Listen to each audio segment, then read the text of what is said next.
world around it becomes more complex. You've blinked, and peak oil ends. Governments change. Homes become hotels. Giants merge. Different sources, different structures, and different data types have made it harder to find what you're looking for.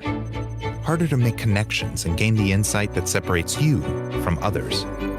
Because big data doesn't always give you the big picture. FactSet does. So, when the global news cycle becomes inaudible, FactSet lets you distill it down to the crucial intelligence and go from insight to profit faster.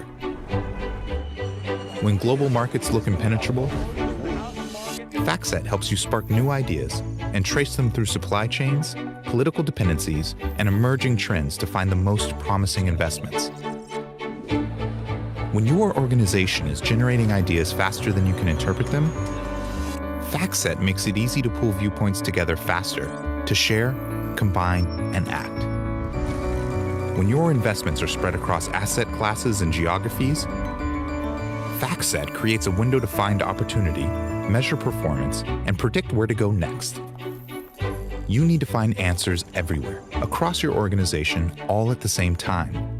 FactSet collaborates with the world's investment professionals to do just that.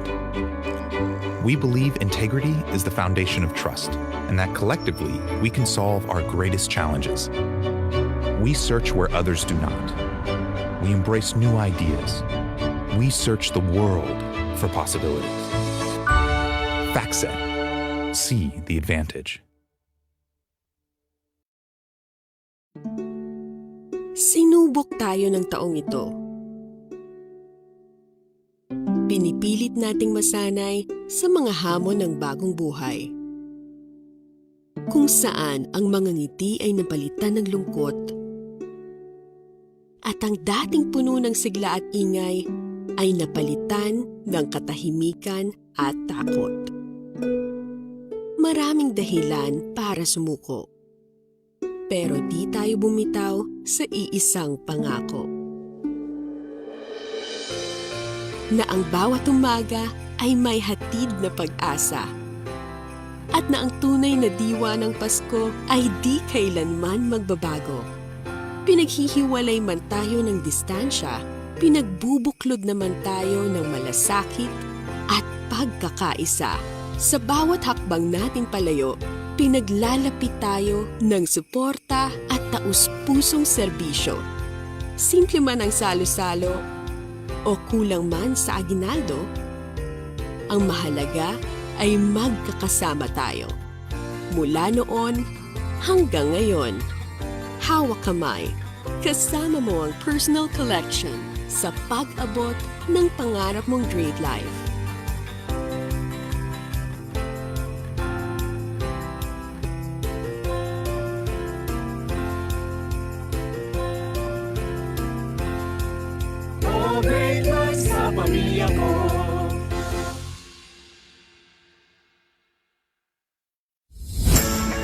There are 3 easy steps in creating a resume link. Let me show you how. Step 1. Register. Go to www.jobs180.com using any browser and click Register Now. Fill out all the information needed.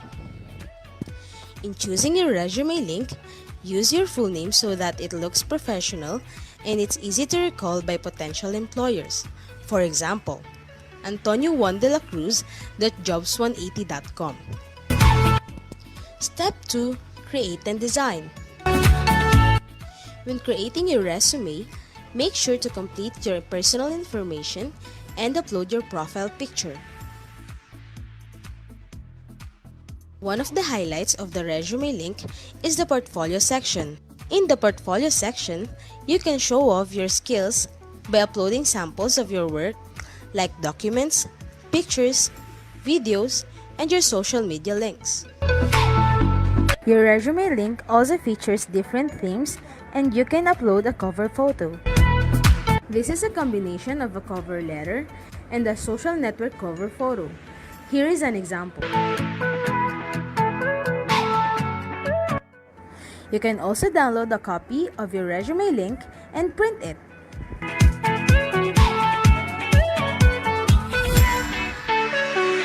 Step 3. Apply for a job. There are many ways to apply with your resume link. First is browsing the job recommendations in your Jobs 180 dashboard. If you're qualified, click Submit Resume Link. So what are you waiting for? Dress up your next generation resume, stand out brightly among the competitive job seekers in the market, and win the heart of your future employers using Resume Link.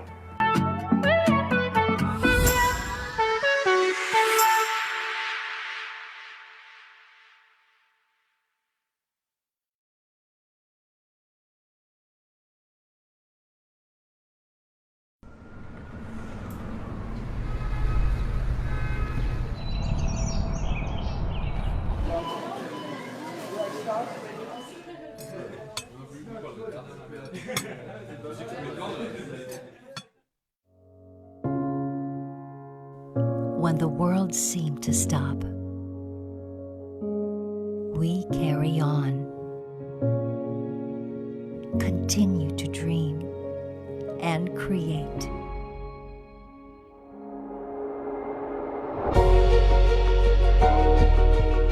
We don't just work with what we know.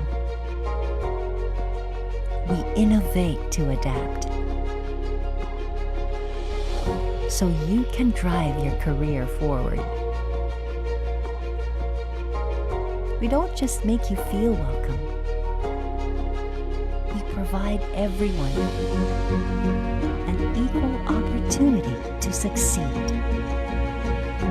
We don't stop at just enough. We go extra to care and provide, so you can brave the world safely.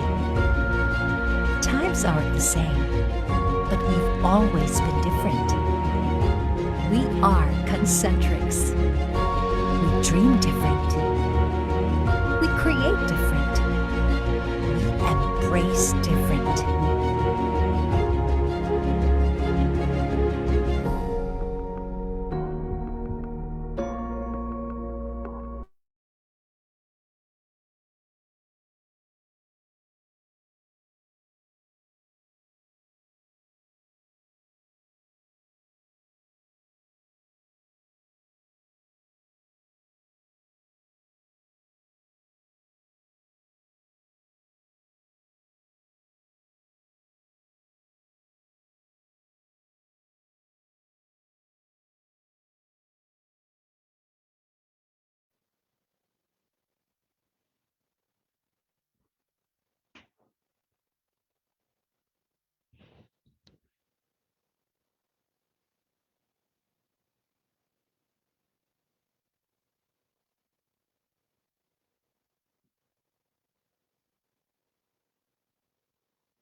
So you're new to E-Trade. Coming here was a really smart investment because of all the different ways we can help. After all, investing on your own shouldn't mean investing all alone. We have lots of experience to share, 30 years worth. Now that's long term. But what about value? Value that's money in your pocket.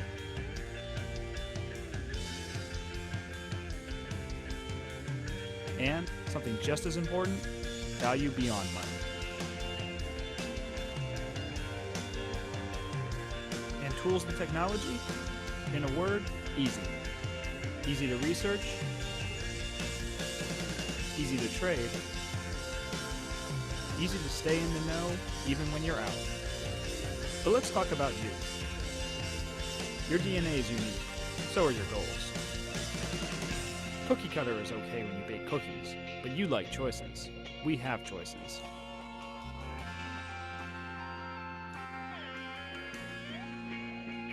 But which ones are right? Guesswork doesn't work. Being informed does.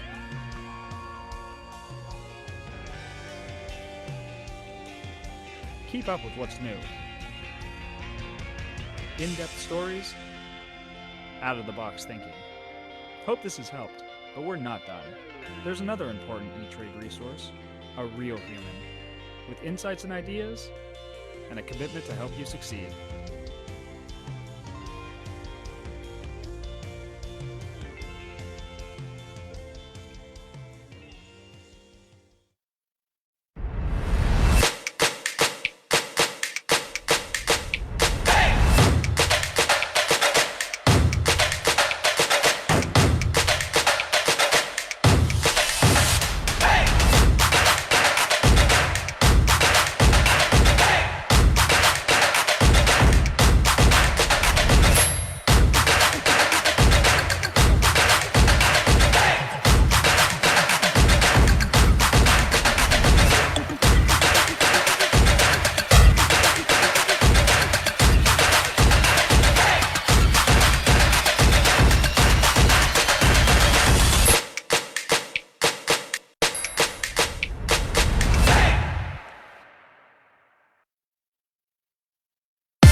Each second that passes, data becomes bigger, and the world around it becomes more complex.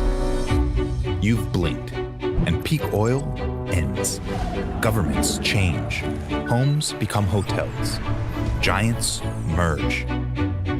Different sources, different structures, and different data types have made it harder to find what you're looking for. Harder to make connections and gain the insight that separates you from others. Because big data doesn't always give you the big picture. FactSet does. So, when the global news cycle becomes inaudible, FactSet lets you distill it down to the crucial intelligence and go from insight to profit faster. When global markets look impenetrable, FactSet helps you spark new ideas and trace them through supply chains, political dependencies, and emerging trends to find the most promising investments. When your organization is generating ideas faster than you can interpret them, FactSet makes it easy to pull viewpoints together faster, to share, combine, and act. When your investments are spread across asset classes and geographies, FactSet creates a window to find opportunity, measure performance, and predict where to go next. You need to find answers everywhere, across your organization, all at the same time. FactSet collaborates with the world's investment professionals to do just that.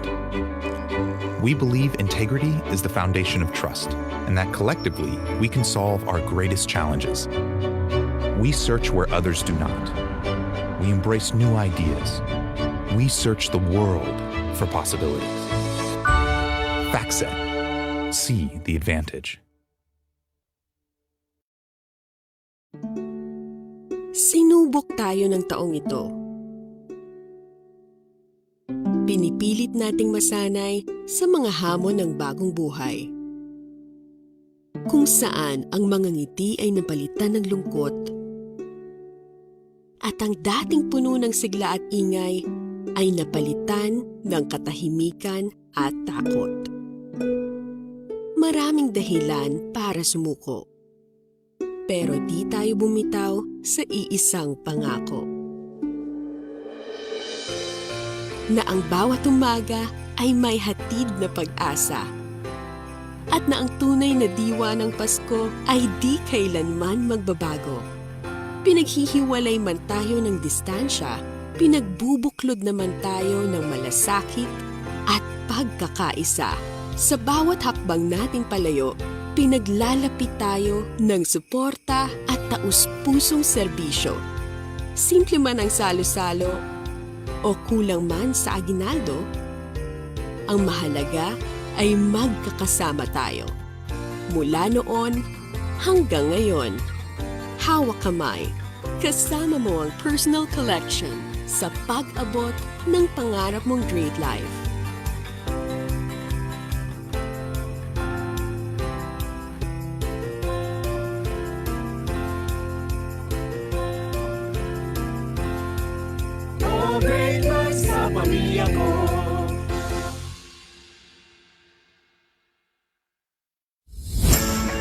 There are 3 easy steps in creating your resume link.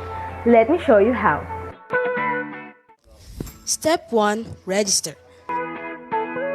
Go to www.jobs180.com using any browser and click Register Now. Fill out all the information needed. In choosing your resume link, use your full name so that it looks professional and it's easy to recall by potential employers. For example, Antonio Juan de la Cruz .jobs180.com. Step 2. Create and design. When creating your resume, make sure to complete your personal information and upload your profile picture. One of the highlights of the resume link is the portfolio section. In the portfolio section, you can show off your skills by uploading samples of your work like documents, pictures, videos, and your social media links. Your resume link also features different themes and you can upload a cover photo. This is a combination of a cover letter and a social network cover photo. Here is an example. You can also download a copy of your resume link and print it.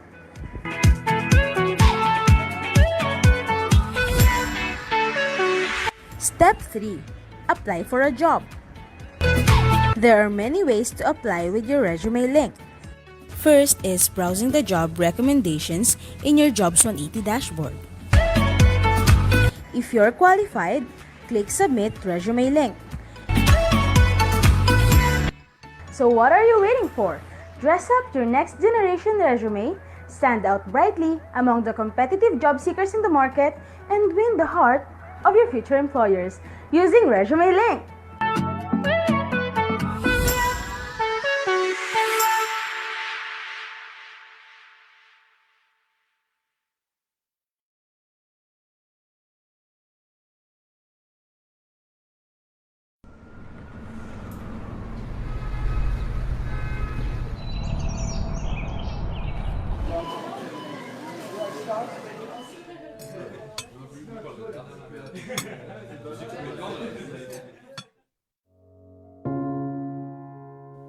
When the world seemed to stop,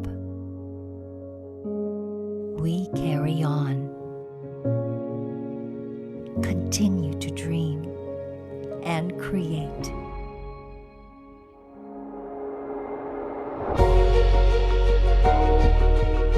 We don't just work with what we know. We innovate to adapt. So you can drive your career forward. We don't just make you feel welcome. We provide everyone an equal opportunity to succeed. We don't stop at just enough. We go extra to care and provide, so you can brave the world safely. Times aren't the same, but we've always been different. We are concentrics. We dream different. We create different. We embrace different.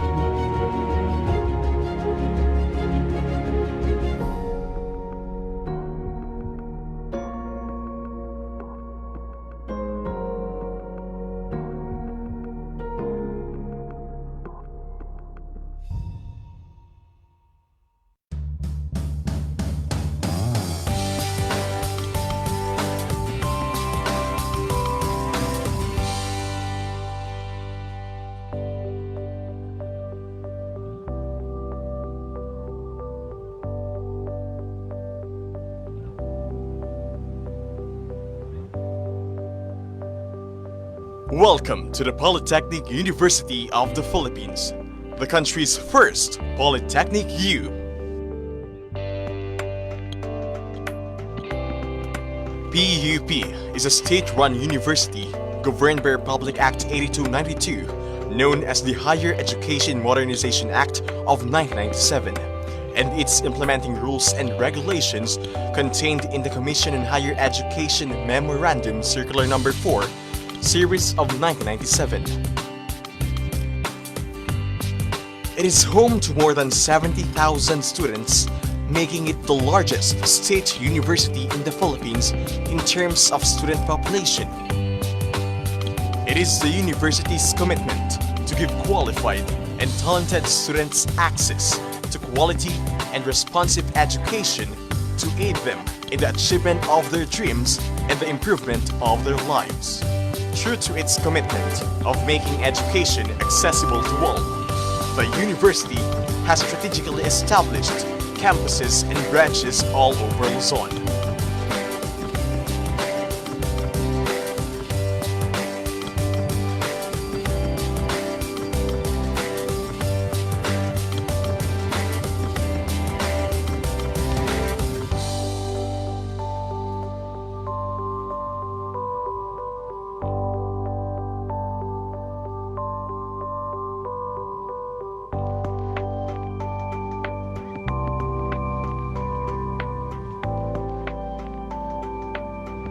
PUP boasts of its roster of 1,483 full-time and part-time faculty members and 707 administrative employees.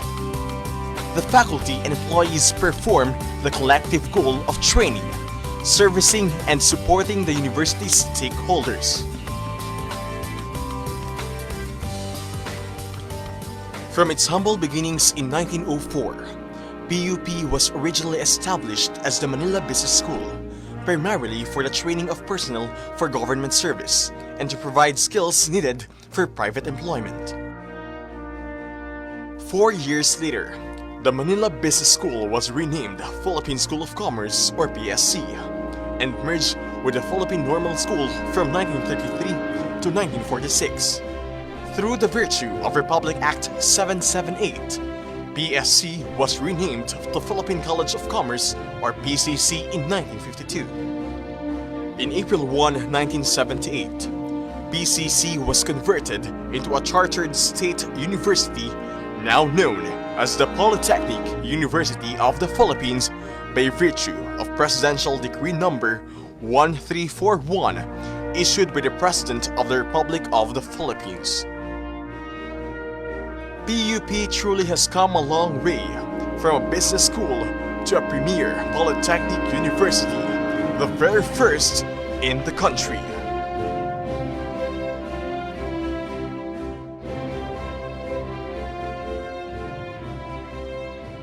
Every year, around 50,000 graduating high school students, mostly from economically challenged families, take the Polytechnic University of the Philippines College Entrance Test or PUP set and hope to become one of the 10,000 who will be given a chance to be new PUPians. At present, the university offers more than 80 programs in the graduate and undergraduate levels with its strategic direction of making the colleges vertically articulated. Graduate School, College of Accountancy and Finance, College of Arts and Letters, College of Architecture and Fine Arts, College of Business Administration, College of Communication, College of Computer and Information Sciences, College of Education, College of Engineering, College of Law, College of Political Science and Public Administration, College of Social Sciences and Development, College of Science, College of Tourism, Hospitality and Transportation Management, College of Human Kinetics, Institute of Technology. PUP further strengthens its open university system through expanded tertiary education equivalency and accreditation program and the non-traditional system program. It caters to borderless educational system that aims to reach many learners as possible. For more than a century of existence, countless outstanding achievements have raised PUP to the level of a national comprehensive university.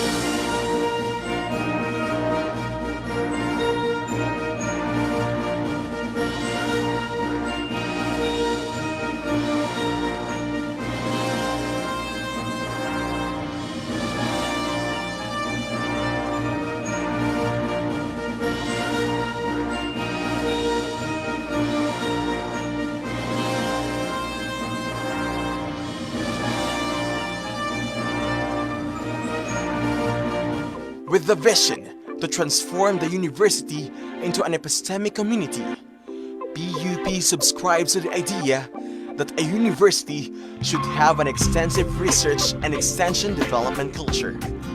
Proof to this are numerous research undertakings of the university.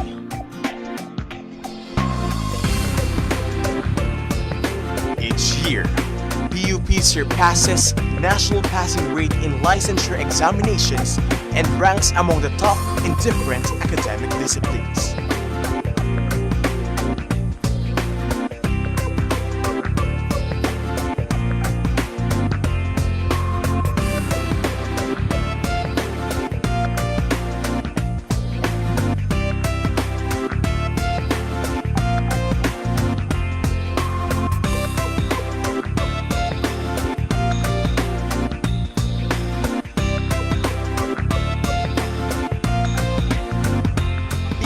Has also institutionalized academic exchange and international cooperation with various countries all over the world through its Office of International Affairs.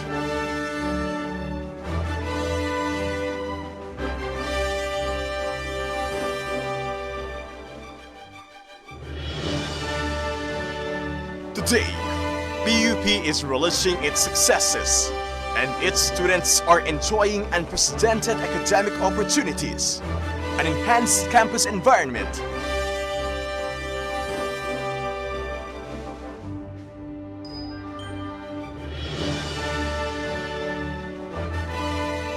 upgraded colleges, state-of-the-art technology, and nationally and internationally recognized programs. It has gone far from what it was more than a century ago. This is mainly due to the support given by the government, the PUP community, and its benefactors.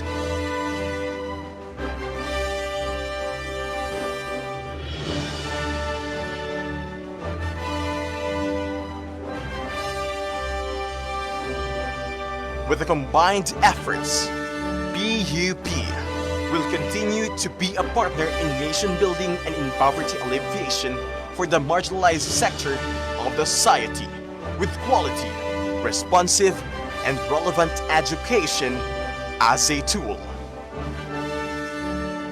PUP, the country's first polytechnic youth.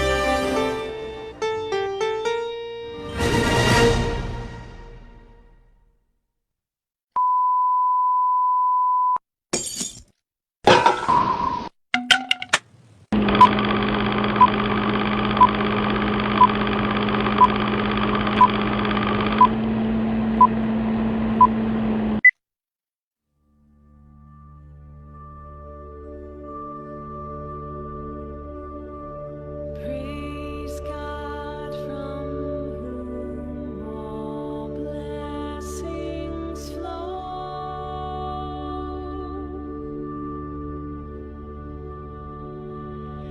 Praise Him, all creatures here below.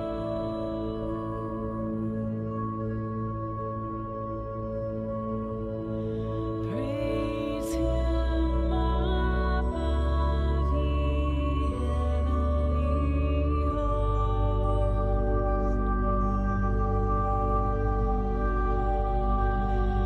Praise Father, Son, and Holy Ghost.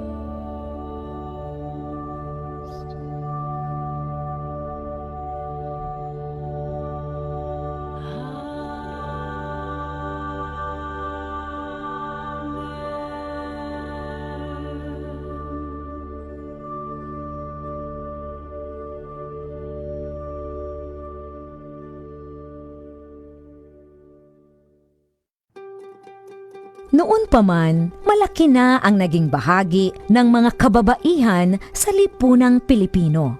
Kaisa sila sa marubdob na paghahangad ng kalayaan ng ating lahi. Kabilang sila sa paglinang ng ating makulay na sining at mayamang kultura. Kasapi sila sa pagtataguyod ng mga adhikain ng kapwa mamamayan at sa pagtugon sa mga pangangailangan ng lipunan. Katuwang sila sa pagtuklas sa mga larangan ng agham at medisina. Kapanalig sila sa pagpapairal ng batas, karapatan at katarungan para sa lahat. Kabahagi sila sa paglilingkod sa bayan at sa pagpapanatili ng demokrasyang Pilipino. Sa paglipas ng panahon, hindi nagmaliw ang kanilang pag-ibig sa ating inang bayan. Mga kababayan, ito ang alay ng mga kababaihang Pilipino para sa bayan. Tumayo po tayong lahat at sabay-sabay nating awitin ang pambansang awit ng Pilipinas. Ayang mag-iliw, pero sa silanganan, alam ng puso, sa bibig mo'y buhay.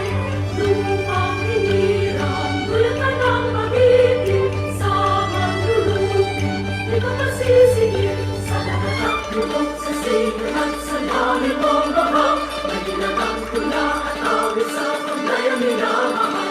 Ang isang ng patawad mo'y talumpay na naglilingin, ang bituin at araw ng kailan pa may madilim. Lumay ang araw ng 100% buhay langit sa piling mo.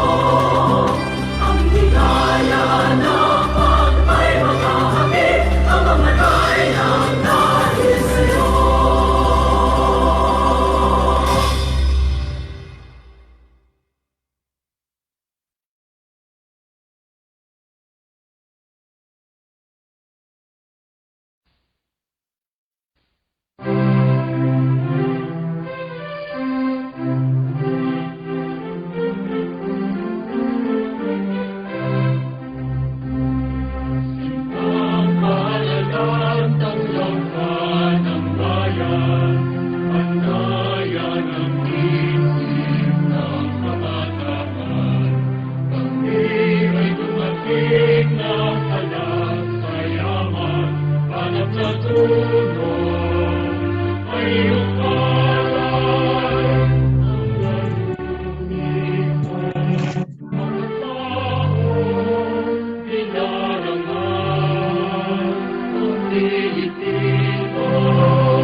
Hi, I'm Engineer Florinda H. Oquindo, Director of the Alumni Relations and Career Development Office. The role of our office is to keep connections among students and alumni, provides complete range of services to students, alumni, and employers in the area of career development, graduates and professional schools preparations, employee relations, and campus recruitment. We also provide alumni and students with the tools and resources to help find success in all professional endeavors.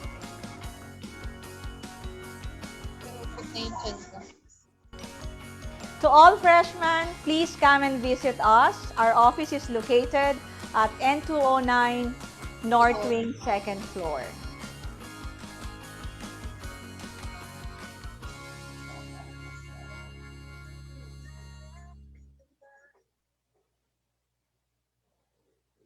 Hello everyone, my name is Mavel B. Lagarde, your MC for today.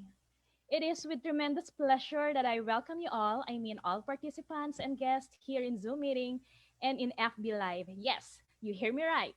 We are now live in Facebook. Again, welcome to the 2021 Year-Round Career Development Webinars. First thing, I would like to acknowledge the presence in this webinar the following important persons. Start with, of course, our engineer, Florinda H. Oquindo, the assistant to the Vice President for Student Affairs and Services, and also she is the Director of the Alumni Relations and Career Development Office. Also, I would like to acknowledge Ms. Jane S. Pulma, the Chief of Career Placement, our guest speakers for today, and of course, lastly, our student participants. Hello po. So today is all about uncovering career preparation and information. To formally open our webinar, may I call on Engineer Florinda H. Oquindo for the welcome remarks.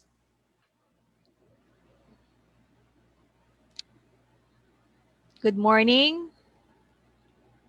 Magandang umaga po sa inyong lahat. To all our university officials, industry partners, who will be our speakers for today's event, and most especially to all our PUP students. The Office of the Alumni Relations and Career Development Office, under the Office of the Vice President for Student Affairs and Services, welcome you to 2021 Career Development Webinar Series. Ang amin pong opisina ay patuloy na gumagawa ng iba't ibang programa para sa inyong mga estudyante kung paano po namin maibabahagi ang mga natatanging kaalaman ng ating mga eksperto sa iba't ibang kumpanya pagdating sa career development programs. Kaya lubos po ang ating pasasalamat sa lahat po ng ating mga industry partners na patuloy nating katuwang sa pagbibigay sa inyo ng dagdag na kaalaman upang kung tayo po ay humarap na sa realidad kung saan po tayo ay magtatrabaho, ay masasabi po natin na hindi po tayo nahuhuli. Kaya hinihiling ko po ang inyong kooperasyon na makinig mabuti sa ating mga tagapagsalita. Muli, magandang umaga po sa inyong lahat. Salamat po. Thank you very much, Ma'am Oquindo. All right, so before we get started, I'm going to go through some housekeeping to ensure you can interact with myself and the speakers. Our virtual etiquette, first is please keep our microphones on mute, okay? So for the participating in today's webinar, we have our webinar has 2 sessions and 2 topics from different industry partners or institutions. Attendees will be given the opportunity to ask 1 question at the end of each session. Third, Attendees via Zoom may use the chat box located at the lower part of the screen.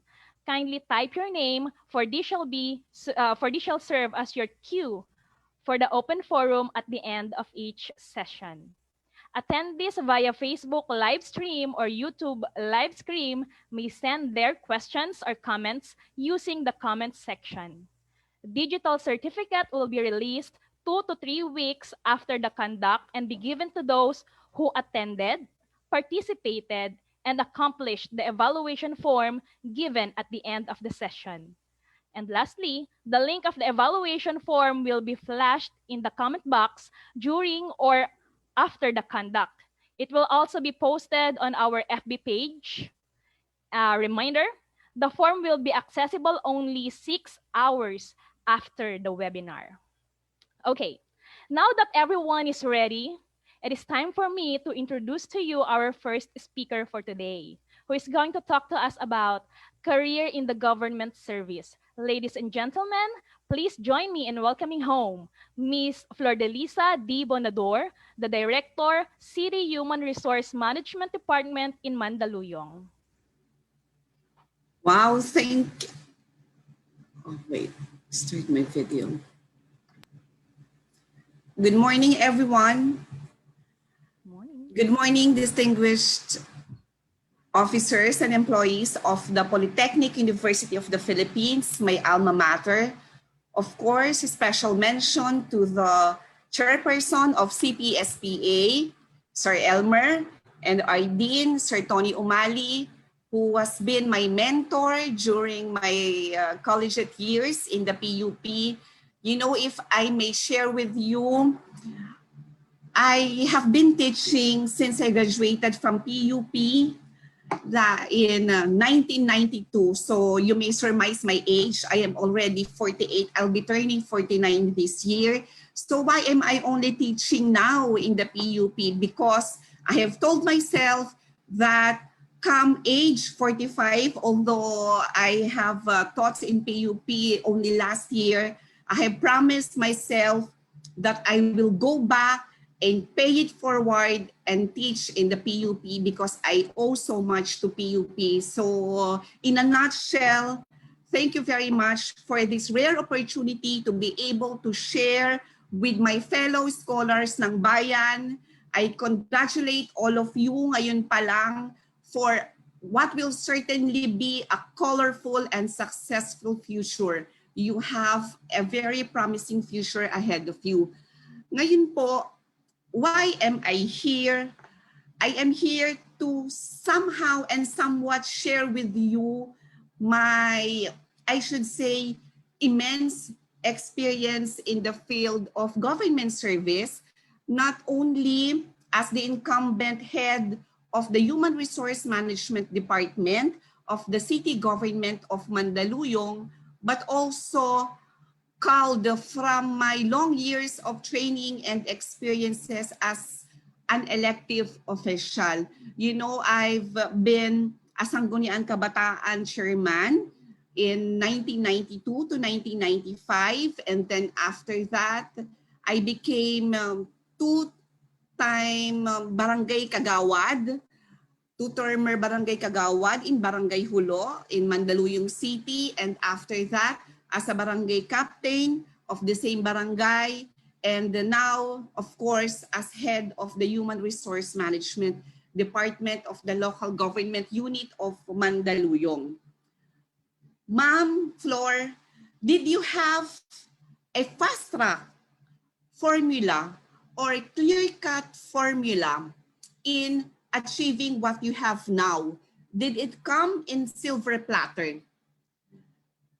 You know, ladies and gentlemen, when I was your age and as graduating students, I know that you have certain apprehensions, you have many questions, some of them, if not all of them are perplexing, but I tell you that is common. That is commonplace to all graduating students. I have the same thoughts, I have the same puzzling questions. What's in store for me? What's in store for me after bagging my diploma as an AB political science graduate of the PUP. What is in store for me after I have completed my master in public administration at the UP Diliman, where I obtained a Master of Arts in Public Administration with specialization in local government and regional administration. What qualities and skills do I need to exemplify and possess in order to excel in my field? Ma'am, may I ask you, were there obstacles, struggles along the way? And if they indeed happen, how did you cope with them? How did you grapple with all these challenges and opportunities? Ma'am, is it true that when opportunity knocks, does opportunity knock only once? Of course, I do not believe that opportunity knocks just only once. And if you have missed one opportunity, you do not tell yourself na, oh, I have been a failure, I did not grab that opportunity. No, because I tell you, as my experiences have told me and taught me, opportunities may knock to you many times. But at the end of the day, it is up to you what really best suit your qualifications and expertise. Now, may I share with you my perspectives and insights as head of the Human Resource Management Department of the local government unit of Mandaluyong. As senior students now, you must know the difference between a private organization and a public organization, such as the local government unit of Mandaluyong. Of course, essentially, the city government or any local government unit for this matter is always governed by the policies, rules, and regulations of the Civil Service Commission. This is the umbrella institution which provides policies, frameworks, and mechanisms to govern the conduct of public officials and employees. Now, what are the top 10, 30, 40 in-demand jobs in the next 5 or 10 years? If you are to Google, you will find out that there will be top 10 or top 15 professions or jobs that will always be in demand for the next 5 or 10 years. Foremost of which is based also on what we have in demand in the city government of Mandaluyong is our need for the so-called data scientist or data analyst. Now, ma'am, what is a data scientist? It may sound too technical, but basically we need employees or individuals who are adept at developing software for particularly in the HRMD, information technology experts who will develop payrolls, who will develop a human resource management information system that is consistent and attuned to the needs and interests of our locality. Why am I telling you this? I am not ashamed to tell you that this is in embracing the reality that because of the dearth or scarcity of expert software developers in the field of payroll management, we have actually hired a different or an independent entity, a private entity to develop the software for us. So imagine that, which brings me to tell you that instead of hiring or contracting an outside source, then we should have recruited people who are adept at software development. Now, also, you are aware of the Data Privacy Act. It is a law which tends to protect and secure and safeguard our personal information. Our personal information cannot be just be divulged without any lawful purpose. It's important that every organization, whether public or private, hires a data analyst. Now we have a lawyer who is our data privacy officer, but most importantly, we need someone who will really secure our data because of the increasingly globalized context of our world. We have all become citizens of the world. And I think you've heard of one teacher, an elementary or high school public teacher, whose data was actually obtained illegally from the COMELEC website. So imagine that. And she was forced to pay an exorbitant amount, an excessive amount of money running in hundreds of thousands for a transaction that she did not utilize. So that's why the need for data scientists or data analysts is very important. And secondly, before I forget, in the HRMD of Mandaluyong, I have 40 employees. And of course, I supervise and monitor and implement all policies relative to promotion, complaints between and among employees, training and development, because learning should always be an important component of employee development.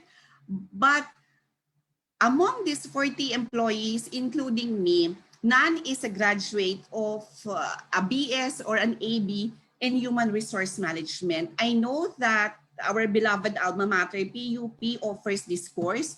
So I am telling you in the future, in the near future, especially if you are a resident of Mandaluyong City, you may contemplate the thought of applying in my office so that I can have more relevant and more proficient manpower complement in my midst.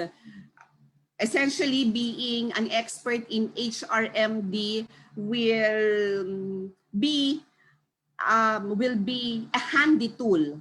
Will be a handy tool in managing the affairs of the employees. In fact, I have acquired in the previous years, last 2 years, 2 interns or 2 practicumers from Rizal Technological University as my administrative assistants now, although they are not yet in casual position, but of course they will get there. They are, however, they are graduates of political science and public administration. What is our second in-demand job in the City Hall? Siyempre po, given the times, we need more registered nurses, more physicians, because we have an increasing rate of turnover in the last 2 years because, of course, of the stake in the lives of our physicians and the nurses. In terms of planning, we have the Planning Development Office or department in the city. We are in constant need of registered civil engineers, electrical engineers, ECE, those who are experts in the field of environmental planning. In fact, 2 years ago, we have created a new office under the planning department called the Green Building Department in order really to highlight the salient component of environmental protection in all development initiatives. For I need not tell you how important the environmental component is in instituting mechanisms for development of cities, especially in the metropolis.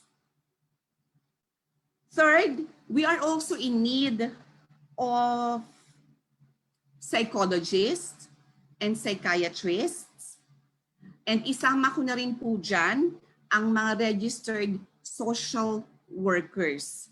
We really are in need of licensed psychologists and psychiatrists because needless to say that the pandemic has been so challenging to many of our countrymen that licensed psychologists and psychiatrists are really designed to help them cope with the psychological trauma, emotional stress and tension brought about by the seemingly increasing number of deaths and sickness in so many families, not only nationwide, but also globally. Social workers, relevant also to the current pandemic, we have entered into a memorandum in fact with Assumption College, where the latter will be providing scholarship opportunities for individuals who will enroll in a social work course. It hasn't been so successful because only a few of especially city residents availed of the opportunities. For whatever reason, social work is not so much of an enticing job for many, but perhaps because of the not so lucrative compensation package. But you know, when you become a government official or employee, it's more of a psychic income. I always tell this to my students. When you become a government employee, it's more of a vocation. And I know many people here, many of my fellow faculty here in the PUP would tell you that teaching and also government position entail more of a psychic income, meaning what is psychic income? It's the psychological and emotional gratification that you derive from your job, notwithstanding a not so lucrative compensation package or benefits. Fourth, obviously, we need IT experts, again, software developers. Ma'am, why is there a scarcity of IT experts when in fact almost all universities in the country offer IT courses and yearly so many graduate from these IT courses? I think this is my perception. In a survey I conducted from my fellow employees, I have 5,000 employees in the city government of Mandaluyong. Majority of the employees I have surveyed had this impression that being an IT graduate is simply associated with your ability to surf the internet, to utilize the Facebook or all forms of social media avenues such as Twitter, Instagram. They have associated computer literacy to being able to access the social media avenues like those I have mentioned. Of course not. That is why there is a disproportionate increase in the graduates, but in terms of placement in the local government of Mandaluyong. And again, also the problem of a not so lucrative compensation package may get in the way. But I tell you, based on experience, that given the civil service eligibility, the proper educational qualifications, somehow a career in government service is lucrative, not so much in terms of the compensation, but I tell you it's somewhat competitive already. But in terms of the rare opportunity for everybody to be of service to our fellow countrymen. So, you know, I want to emphasize that being a public servant or a civil servant We are in fact called by the Civil Service Commission as Lingkod Bayani. So need I say more? We are all heroes, we are all Lingkod Bayani, and we are given that ample opportunity to be Lingkod Bayani by being a civil servant.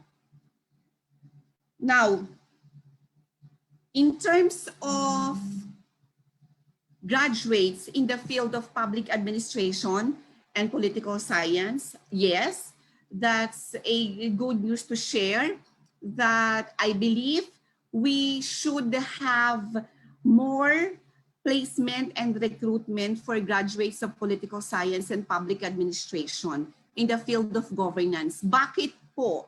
Because I've been telling my students as graduates of political science and public administrators, the beauty of these academic disciplines is that we know that we must always be abreast with recent developments, and we know that in the field of public organizations, nothing is absolute, everything is relative, and therefore, having recognized that, you arm yourselves with the needed skills to be able to cope with not only program decisions, nasanay tayo, routine problems, di ba?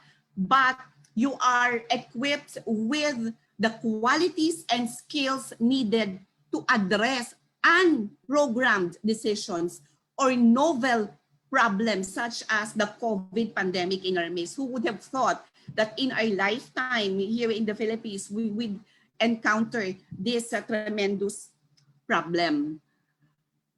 In fact, how did the city government, through our Mayor Menchi Abalos, recognize the need for graduates of public ad and political science? She subsidized the tuition fee of many of our employees who would want to enroll in a master's degree. And so far, we have produced 100 graduates in the field of public administration, masters in public administration at the Jose Rizal University. Perhaps in the near future, Sir Elmer and then Tony Umali will be able to craft or develop partnership with the city government of Mandaluyong in this area. Also, we have a need for more public school teachers, whether primary or secondary. The compensation for teachers compared to private institutions is already competitive. You add up all the incentives, all the benefits and the packages, 13th month, 14th month, ayan, katatanggap na lang nila Sel Ermer ng 14th month bonus, I think, ng ating mga government employees. And then we have 13th month, rice subsidies, etc. And although still, the problem is being able to entice more applicants in the field of education. Another need. Recently, we have created, as per Commission on Audit Regulation, an internal audit office. As the name implies, it should conduct audit to check and balances the appropriation of public funds of the city. This applies for all local government units. Now, we are in need of more CPAs, certified public accountants, financial managers. I know that PUP also offers a course in financial management or administration. So this is an advance notice to everyone that we are in need of CPAs and financial managers.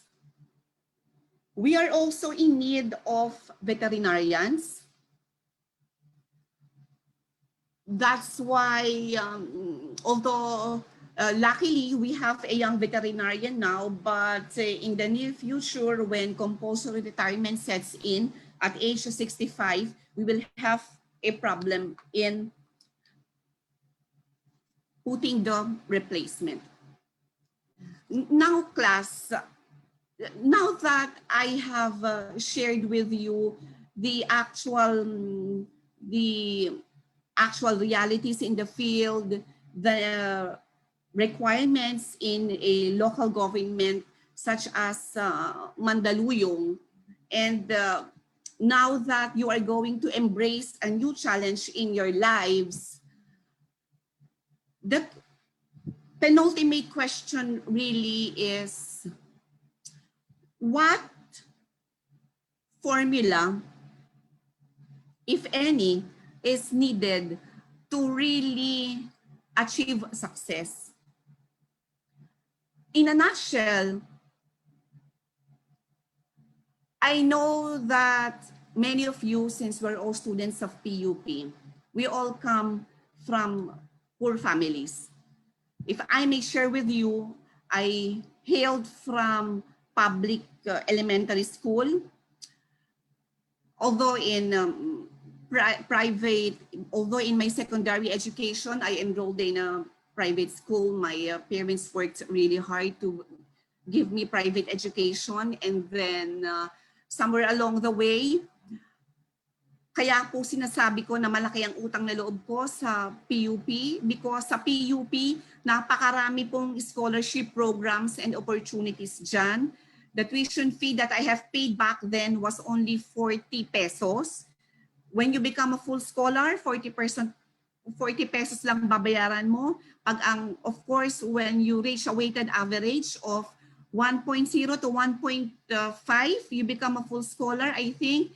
And then 1.51 to 1.75, you become a partial scholar. And then I became a Hasegawa scholar. I do not know if there is still a Hasegawa scholarship in the PUP, but after graduation, I, through the encouragement of former professor and a very good mentor and beloved friend, Ofelia Calabig, Ofelia Empemano, she prodded me to enroll right away in a Master in Public Administration. I am sharing this with you because in the past, obtaining a master's or a postgraduate degree is not common. In fact, I was the youngest student in the UP back then, but now it has become a must. Almost everybody is competitive. This is a highly competitive world, and that you must constantly arm yourselves with the necessary educational knowledge. You are fortunate if you have a successful family business, or if you want to explore more in the field of public and private organizations, then you must really make yourself competitive. That is why you will see so many young and fresh graduates now obtaining or enrolling in a master's degree. How did I come to this point? Definitely, there were obstacles and struggles. Dati po, I cannot say that, humbly speaking, I cannot say that I am still poor. I am somewhat living a comfortable life, but not so comfortable. But I tell you, because of perseverance, diligence, and good education, always recognizing that education is the greatest equalizer, I was able to hurdle all the challenges. What were my inspiration? Number one po talaga naging inspiration ko, apart of course from my beloved parents, was the prospects or the fear of still encountering the same hardships. Ayoko na, sabi ko sa sarili ko po noon, na isang pares lang ang medyas ko, nabutas pa. Ayoko po napapasok ang anak ko na nakangiti ang sapatos. Ayokong ang underwear ay 2 piraso, 3, 5 piraso lang. Minsan butas pa, tatalian mo pa ng goma para hindi malaglag. You know, I am being candid about it because these were the very hardships I encountered before I reached this stage of my career development. There were opportunities. I would say there were grand opportunities after obtaining my master's. As I have said, I became an SK chairman. I am telling you this because these have been instrumental to what I am now. And it is up to your discernment or judgment on how you can suit really your skills or qualifications to your prospective job. As a student leader, I was noticed by then Chairman Ben Abalos, who was then the mayor of the city of Mandaluyong. And I was given the opportunity to become his speaker in meeting the advances. Ako nagpapakilala sa mga kandidato. Then, of course, being an elective official is really a vocation. It's really my passion. I wore a red lipstick and I wore a blouse just to emphasize to you how passionate I am being an appointive official and previously an elective official. I am very enthusiastic about it. And when opportunity knocked to become a barangay kagawad, I grabbed it, I campaigned for it, and then eventually as a barangay captain. And perhaps the then Mayor Benhar Abalos, who now heads an MMDA, noticed that I have this potential for leadership. I did not expect it. I wasn't an employee of the local government of Mandaluyong, but lo and behold, I was an outsider, and yet I was hired by the city government of Mandaluyong as the head of HR, which brings me to a brief and gentle reminder to everybody. Ano po ang natutunan ko? There is no fast-track rule to success, no clear-cut formula to achieve your dreams, but one thing is certain. One thing is certain. What are these qualities? It is certain that arming yourselves and developing yourselves into better individuals by embracing some of these qualities. And allow me to enumerate the qualities which I think all of you should possess in your role as future advocates of social change, in your future role as leaders of this country, whether in private or public capacity.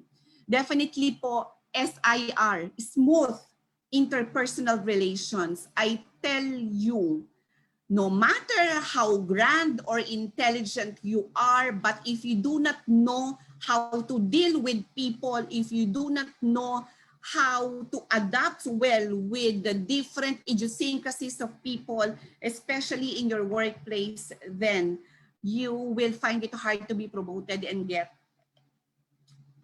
a prestigious position. Initiative, kusang palo. Culture bound tayo, wag tayo mag-procrastinate o maging mediocre. Kaya lagi ko tinutukoy initiative, kusang palo, but not to the point of overstepping your bounds or limits. Team player, you must be a team player. Although there are times that you will be given individual assignments, but most of the time, you are a team player because you are a member of your public or your private organization. Okay, so if you are an introvert, you hate people, you abhor the presence of people, then you must overcome that challenge, because essentially being a member of an organization that commands and demands that you should be a team player. Another po, you must possess adequate verbal and written communication skills. Tanggapin na po natin, English is the universal language. We must have a mastery of the English language. We must explore all means to train ourselves to become eloquent or articulate in the English language, because back then, after graduating from college, and even I have bagged the MA. But before I landed this job, I have applied in many jobs, and I wasn't successful.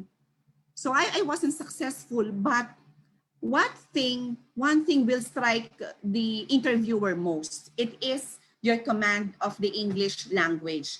And of course, you cannot develop confidence. You cannot develop confidence. You cannot appear authoritative in whatever you say if you are not adept at the English language. Kasi hindi ka nga confident eh. But if you, nung bata po ako, ang ginagawa ko, mula po talaga nung elementary, mula na natuto ko magbasa, grade 6, I had always dreamt of being a journalist, a reporter.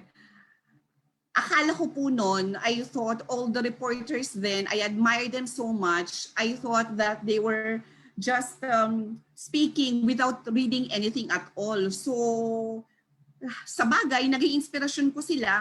So, I tasked myself that when I talk, I would want to talk without any notes, and that I am always ready, and that I know who my audience are, and presto, I will be able to convey the information I would want to impart more effectively. And then let's face it, di ba, tayo bilang mga estudyante, gusto nating nakakakita na vibrant and dynamic lagi ang kausap nating professor. You must be flexible because you will be encountering not only programmed and unprogrammed decisions, as I have shared with you. Professionalism. Professionalism is one of the hallmarks of an effective civil servant or an effective private employee. Particularly civil servants in the government service, we are always guided by a law declaring that all civil servants employees must always conduct themselves with utmost honesty and integrity and professionalism. You must be innovative. You must have problem-solving abilities. And of course, you must be dependable, reliable, and responsible. Through it all, ladies and gentlemen, there will always be problems. There will always be obstacles, but education, the tools of education, you may not know it now, but the tools of education will harness you and develop you to the fullest of your potential and capabilities. Let me end this sharing by telling you I am sorry, and I am sorry that I wasn't able to tell this to Ma'am Ofi Empemano. You know, back in my college days, she was my trainer in debate. Modesty aside, I was the university's best debater in 1992. The topic then was the Bataan Nuclear Power Plant. And she gave me a picture. And in that picture, she wrote a very important passage. And bagamat nakita ko siya in the last few months of her days, I wasn't able, hindi ko ba alam kung bakit, hindi ko nasabi sa kanya na in almost all of my talks and lectures and in my lectures with my class, I always share this dictum. And I would want to share this with everyone. Ano po ang sabi niya?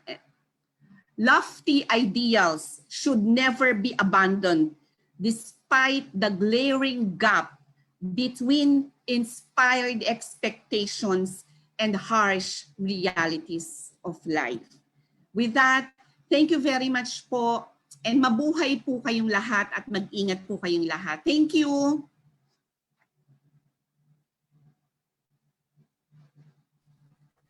All right. So I do believe in what Ma'am Flor de Lisa shared with us, that indeed it is really important, even as young as you, our dear students, to be very careful in uploading your data, especially nowadays. Ma'am, please accept our heartiest congratulations and sincerest thanks for the great talk you effortlessly delivered. We greatly appreciate it. Again, thank you very much po.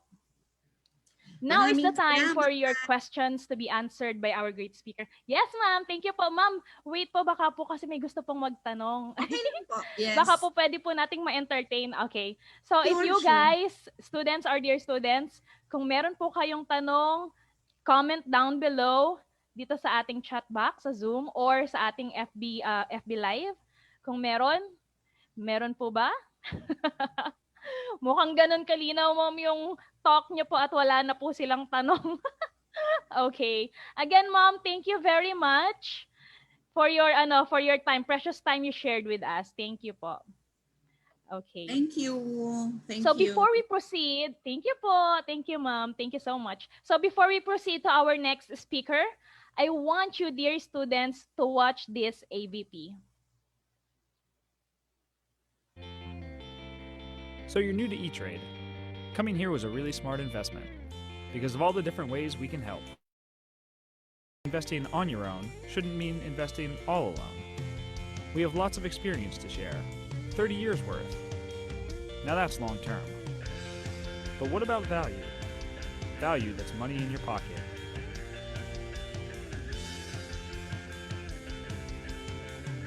And something just as important, value beyond money. And tools and technology? In a word, easy. Easy to research, easy to trade, easy to stay in the know even when you're out. But let's talk about you.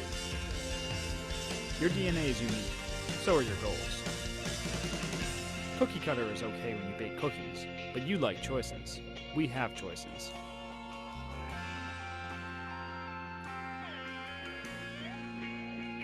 But which ones are right?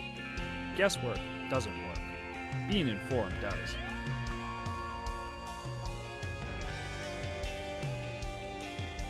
Keep up with what's new. In-depth stories, out-of-the-box thinking. Hope this has helped, but we're not done. There's another important E-Trade resource, a real human, with insights and ideas, and a commitment to help you succeed.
passes, data becomes bigger, and the world around it becomes more complex.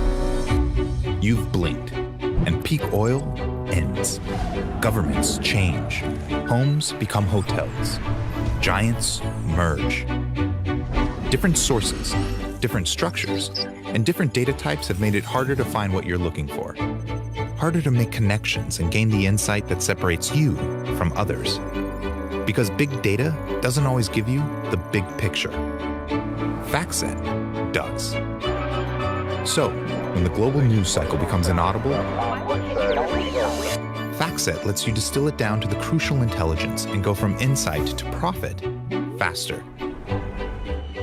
When global markets look impenetrable, FactSet helps you spark new ideas and trace them through supply chains, political dependencies, and emerging trends to find the most promising investments.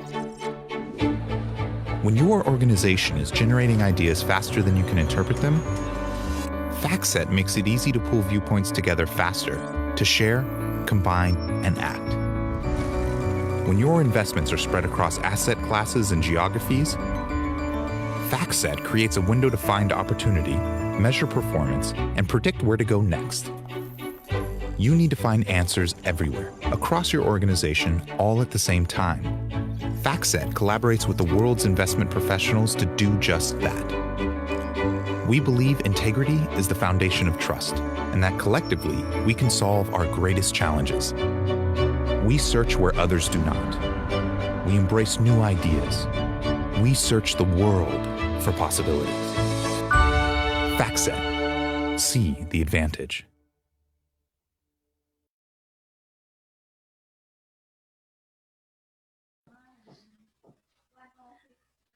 All right. So to continue our program, please watch the short AVP for our industry sponsor.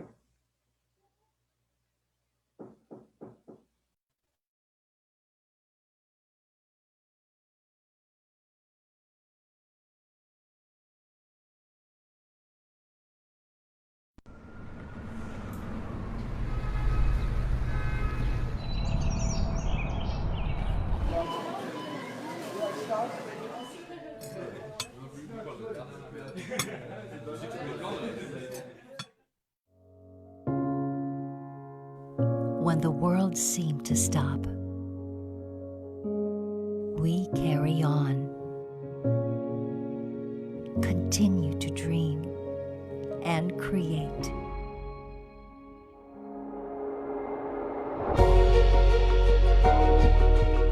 We don't just work with what we know. We innovate to adapt. So you can drive your career forward. We don't just make you feel welcome. We provide everyone an equal opportunity to succeed. We don't stop at just enough.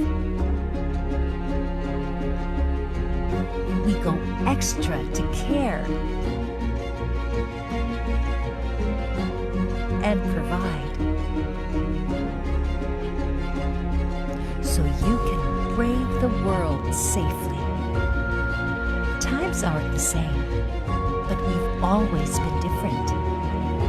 We are concentrics. We dream different. We create different. We embrace different.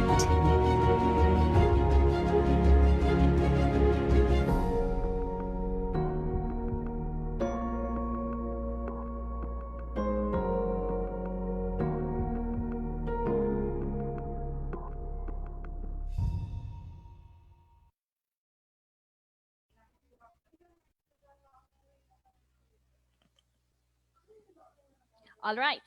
So our next speaker is a representative from one of our partner companies, Jobs180.com. Jobs180.com is a developer of next generation online tools that cater to the unique needs of job seekers, employers, and school administrators. They are a local dynamic startup founded by a group of Filipino IT professionals that aims to innovate traditional online recruitment processes. Without further ado, May I call on the representative from jobs180.com to discuss about e-resume writing and informal interview. Let us welcome him with a virtual clap. Hello, good morning.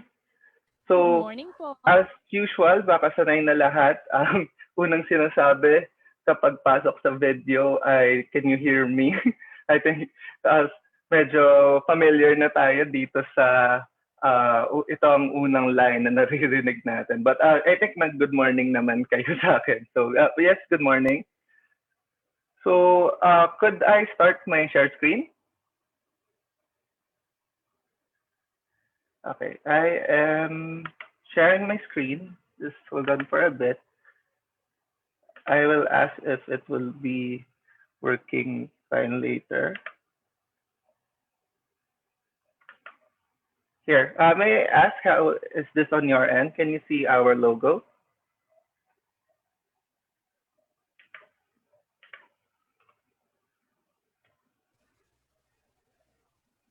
Is my screen Yes, we live? can see your logo, sir.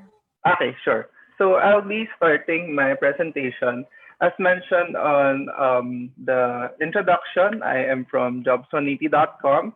And jobs180.com, as you can see from the logo, we are more than just a job site. What we do is, well, we are a company and we have developed this tool to help you market yourself effectively. So this will be my talk. It says marketing yourself effectively. I'll be covering two topics. First is the next generation resume, which is the tool that I mentioned. Next is the virtual interview tips. So why do we say it's important to market yourself effectively? Well, I will give you a scenario. So let's say you are a fresh grad and then you apply with this particular course, and then your resume is, let's say, a document, Word document, saved as a PDF or whatever.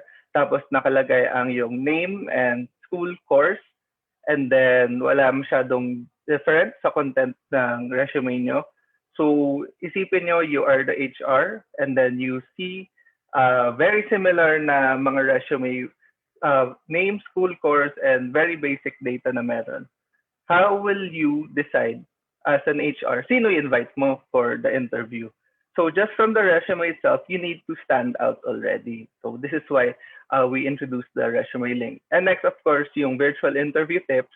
Assuming natin na nag-stand out kayo from the resume, invited kayo for the interview. Syempre sa interview, you would need to stand out as well. So that is why I am here. Hopefully, I am able to share to you how to do this, to market yourself effectively.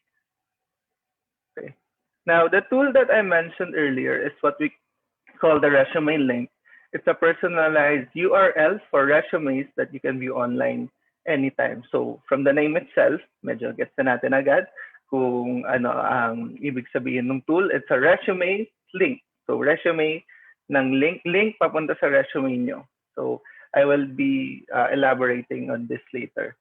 But first, I would show everyone how to register. So you need to register for an account. You could go here. You have your career portal specific to your school. It's schools.jobs180.com/PUP. On the upper right corner, there's a register button. Or you could also go to jobs180.com. That's also an option for you. Click niyo yung register dun sa upper right screen niyo. Register lang kayo ng account. And then, paano mag-register ng account? Well, very simple. Itong mga to, I think you are familiar by now kung paano mag-fill up ng mga ganitong basic questions. So, if you could see kanina, nandun yung mga name, yung email, yun. Yung mga ganong klaseng details, hindi ko na pupuntahan masyado. Hindi ko na kailangan i-discuss here, I am assuming. But I would like to emphasize dito. So, you could see here, the resume link name is a required field. So, the resume link, kayo ang may hawak ng link na gagamitin nyo. It's not randomly generated. Hindi siya yung may uppercase, lowercase na letters, and then we have numbers.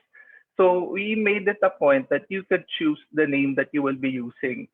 Para number one, madali nyo maalala. Siyempre, that's important. Number two, may idea na agad si HR kapag nakita yung link kung sino yung applicant na bigay. So itong link, it could be typed sa browser or click by anyone. For example, you give the link to the HR, makikita nila yung name, click nila yung link, diretso na siya sa resume nyo. So what does this mean? It means na bago makapunta si HR sa resume link nyo, high chance na makikita muna nila, babasahin muna nila itong name. So please avoid unprofessional resume link names tulad nitong mga sample sa screen nyo, yung sa tabi ng malaking X. So if you're an HR, kapag nakita nyo ganito yung resume link ng applicant, I think they are now standing out for the wrong reason. So I guess emphasize ko kanina, I said it's important for you to stand out. Well, important na ang pag-stand out nyo ay for the right reason. So simula pa lang, gawin na natin professional yung ating account. Hindi ito social media link. So dapat ang content niya professional. Extra info lang, make sure na valid email yung ginagamit nyo. Otherwise, hindi kayo makagawa ng account. Huwag nyo pilit ang Facebook as a valid email. And don't forget to verify yung account. This step, I think marami nag-skip nito. So, sayang because yung effort natin sa paggawa ng account, hindi na ma-maximize. Hindi kayo makaka-apply and magkaka-issues when it comes to yung mga forgetting the password and such. So, very important to verify because madaling step na ang pag-verify. Click ka na lang ng link. Much more easier compared dun sa kapag gagawa ka lang ng account mo. Yun, marami kang gagawin, which I will be discussing later. Kaya, don't forget to verify. Okay, so now let's complete the profile. Again, you could go here sa inyong school jobs variety side. May login naman sa upper right corner, kanina register. Or go to jobs180.com, log in, and then yung ginawa yung resume link, email, password. Yan. Very simple, enter your email address or resume link, password, sign in. And then, pwede nyo edit yung profile nyo. So, let's now complete your profile. So, you could see sa screen, personal information. I don't think na kailangan ko pa tumagal dito. So next is contact information. Again, kayo na dyan. So I'm just here to remind you na ang mobile number especially, make sure that it's accurate. Kasi I'm assuming you get that sa email at sa phone number, madalas ang HR ay ang reason kung paano kayo ipo-contact. So yung iba, let's say may typo sa mobile number, sayang naman yung opportunity. Okay, here, pagkita niyo sa screen niyo, merong work options, yes or no. So this is specifically if you are using yung jobs180.com na account to search or apply. Kasi look at the screen, kapag meron dyan willing to work night shift, may option ka yes or no. So if yes, o di kapag nag-search ka ng job, may lalabas na night shift. If no, hindi na sila lalabas. This is important kasi I will share my experience. Marami akong share na experience ko na hindi masayang experience for me. For example, before nag-apply ako sa job, I went all the way to the office and then in-interview ako. And then doon ko lang nalaman na night shift pala siya. Well, at that time, it's not an option for me. Hindi option for me na mag-work ng night shift. So in the end, nasayang yung time ni HR, nasayang yung time ko. So sana na-avoid siya kapag nalaman na hindi ako willing to work night shift. Kasi I think nung interview, mga 4 p.m. yun. So alanganin pa, hindi ko alam kung start or patapos na pala yung araw nila. So kaya nangyari yun. And then you can see here, work experiences. Ang gusto ko lang i-highlight ay nasa example nyo ay intern, yung position. So yes, tinatanggap ang OJT experience. I'm also here para sabihin na ang work experience na part-time, ilagay nyo rin yan. That's still very important. Sipin nyo, again, ikaw si HR ng company and ang important ay mag-stand out ka. Kapag nakita ang work experience, plus points yan. Yung iba kasi iniisip na kapag part-time work or kapag yung work ay hindi directly related dun sa course, baka hindi na ganun ka-important. Well, whether or not hindi siya related sa course, related or not, important siya pakita na sa work experience. Kasi isipin nyo, again, point of view na HR, nakita mo itong person na to ay nag-work for 6 months. Yung meron diyang date kung kailan kayo nag-work. It would give the HR an idea na ito ay kaya niya mag-work at magsabay ng studies or mag-work well enough para tumagal sa job. So again, plus points yun. Education, you could see here the education. School, straightforward yan. Yung course, kaya na alam niyo na yan. I'll leave that up to you. Seminars, dyan. Seminars attended. Dyan, dito ko lang i-remind kayo. Alam niyo naman kung ano yung in-attendan nyo. Reminder ko is maglagay kayo ng seminar na relevant and also yung naaalala nyo ng mabuting content. Again, another one of my horror stories ay naglagay ako ng mga seminar sa aking resume, and then when nakausap ako, in-interview ako, tinanong kung anong nangyari sa seminar na to, and hindi ko alam. I was left saying na, yes, interesting siya, tapos maganda yung topic, I learned a lot, mga ganon. So, yung mga empty answers na binibigay natin sometimes. So, yan. Kaya maglagay kayo ng seminar na number 1, nandun talaga kayo. Number 2, naalala nyo. Next, certifications. Iba to sa certificate. Certificate, binibigay yan, for example, after yung mga seminars na lalagay nyo, yan.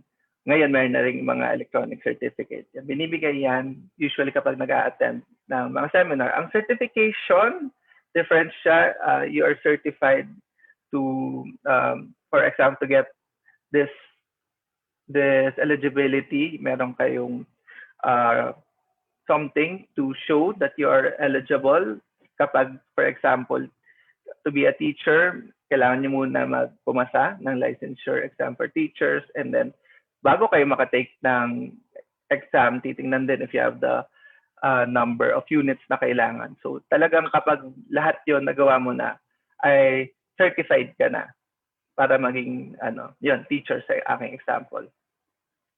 So sa achievements, I think gusto lang namin highlight dito is that hindi siya related purely sa academic. Yung iba kasi thinking na kailangan dun related. So tingnan niyo sa screen, cum laude, yung iba dean's lister, iba akala yun lang yung yun lang yung required na or yung magandang ilagay na achievement. No, if you could see sa screen, Student Leader of the Year. So papasok din dyan yung extracurricular activities sa school. But also, gusto ko rin i-point out na pwede rin yung extracurricular activities outside school. Siguro volunteer kayo, may position kayo somewhere as a volunteer sa church, meron kayong member kayo ng mga organization, youth organization ng church, kahit sa barangay, baka merong positions, mga kagawad or whatever, SK, yan. Lagay niyo yan, those are achievements. Next, skills and languages. Gusto ko lang i-point out dito sa skills, ay pwede kayo maglagay ng skills kahit hindi, again, related sa course nyo. It's also a way para mag-stand out kayo. Bibigay ako ng example. Think, for example, na ikaw ay culinary student. So, graduate ka sa culinary course, culinary student ka. Lalagay mo sa skill mo ay cooking. So, wala siyang added value. Isipin na HR, well, kaya ka nga graduate dahil marunong ka nito. So, kapag titingnan, again, yung resume mo ko compared sa ibang resume, lahat naman itong mga culinary student na to, marunong magluto. So, bakit pa may cooking sa skills? So, pwede kayo maglagay ng skills na hindi directly related or baka yung cooking gawin yung specific. Kung titingnan sa screen, it says here, Photoshop, videography, editing. Minsan, nagiging effective to kahit na iba yung course nyo. It shows the HR na meron kayong creative side, pwede kayo maging creative or baka isipin na HR, ay marunong siya na itong mga to. Kaya niya magsabay ng while working, while studying, may time pa rin siya to set aside to learn these things. So yeah, so plus points again ng skills. Languages, lagay niyo lang dyan, language na you are proficient, written and spoken. So I'm guessing Filipino, English, marami na from us, kaya tong dalawang to. And also, lagay nyo na rin, if you want to be specific sa Filipino language, pwede nyo rin lagay yung specific na language or dialects natin. Kasi plus points uli yun. Again, ako, for example, nung nag-apply ako before sa mga NGO, so i-deploy sa mga field, and may plus points, mas may option ang mga kaya ng beyond Tagalog. Ako kasi Tagalog lang, so mako-compare ako dun sa mas maraming language or dialect. And mas marami silang options. Pwede silang malagay sa field ng mas marami kaysa sa akin, limited. So marami rin akong kasabay applying for this limited place kung saan Tagalog yung kailangan nilang language, dialect. Okay? References, ito ang mga contact namin para tanungin ang nakalagay niyo as reference kung paano kayo as a student, as a worker, as a OJT, yun, as an intern. So, ang reminder namin, huwag kayong maglalagay ng personal relationship. Huwag niyo ilalagay, for example, yung nanay niyo. Kapag tatawagan namin, sasabihin lang na ang galing-galing niyo. So, wala yung added value. And actually, mapapaisip pa si HR kung bakit wala kayong ibang kaya lagay. May tinatago ba kayo or wala bang makakaalala sa'yo na maayos? Bakit kailangan nanay nyo yun nandyan? So, make sure na ang reference na lalagay nyo ay, for example, teachers. Yan, okay yan. Teachers, thesis advisors, supervisor pagdating sa internship, pagdating sa work, part-time work, yan, lahat yan. Pasok yan sa references na dapat nilagay. Last, portfolio section. This is a part of the resume link. Ito ay isa sa mga ways kung paano na naiiba ang resume link from your usual resume na naka-document. So titingnan nyo, you could attach images, could attach documents, and lagay nyo yung links. Plus points nito is that nakalagay na siya lahat sa isang place. So naka-attach na lahat ng relevant sa paghahanap mo ng work. So nandito na sa images, nandyan na yung usual na hinihingi ni HR. I think ang mga nagiging issue sometimes sa pag-communicate with HR ay papasa mo yung resume mo and then magre-reply siya. Pwede mo pasa yung diploma and then reply uli siya. What about your transcript? Yan. So para maiwasan tong back and forth, kapag binigay niya yung link na to, makikita na nila yung mga portfolio items na nandun, which can include yun nga yung diploma and transcript. Now, for documents, ang okay na i-attach dyan ay yun nga yung mga portfolio, kung makikita niyo sa screen. Portfolio, digital portfolio, mga writing samples, gusto niyo yung thesis niyo, yan. Okay siya ilagay as a document.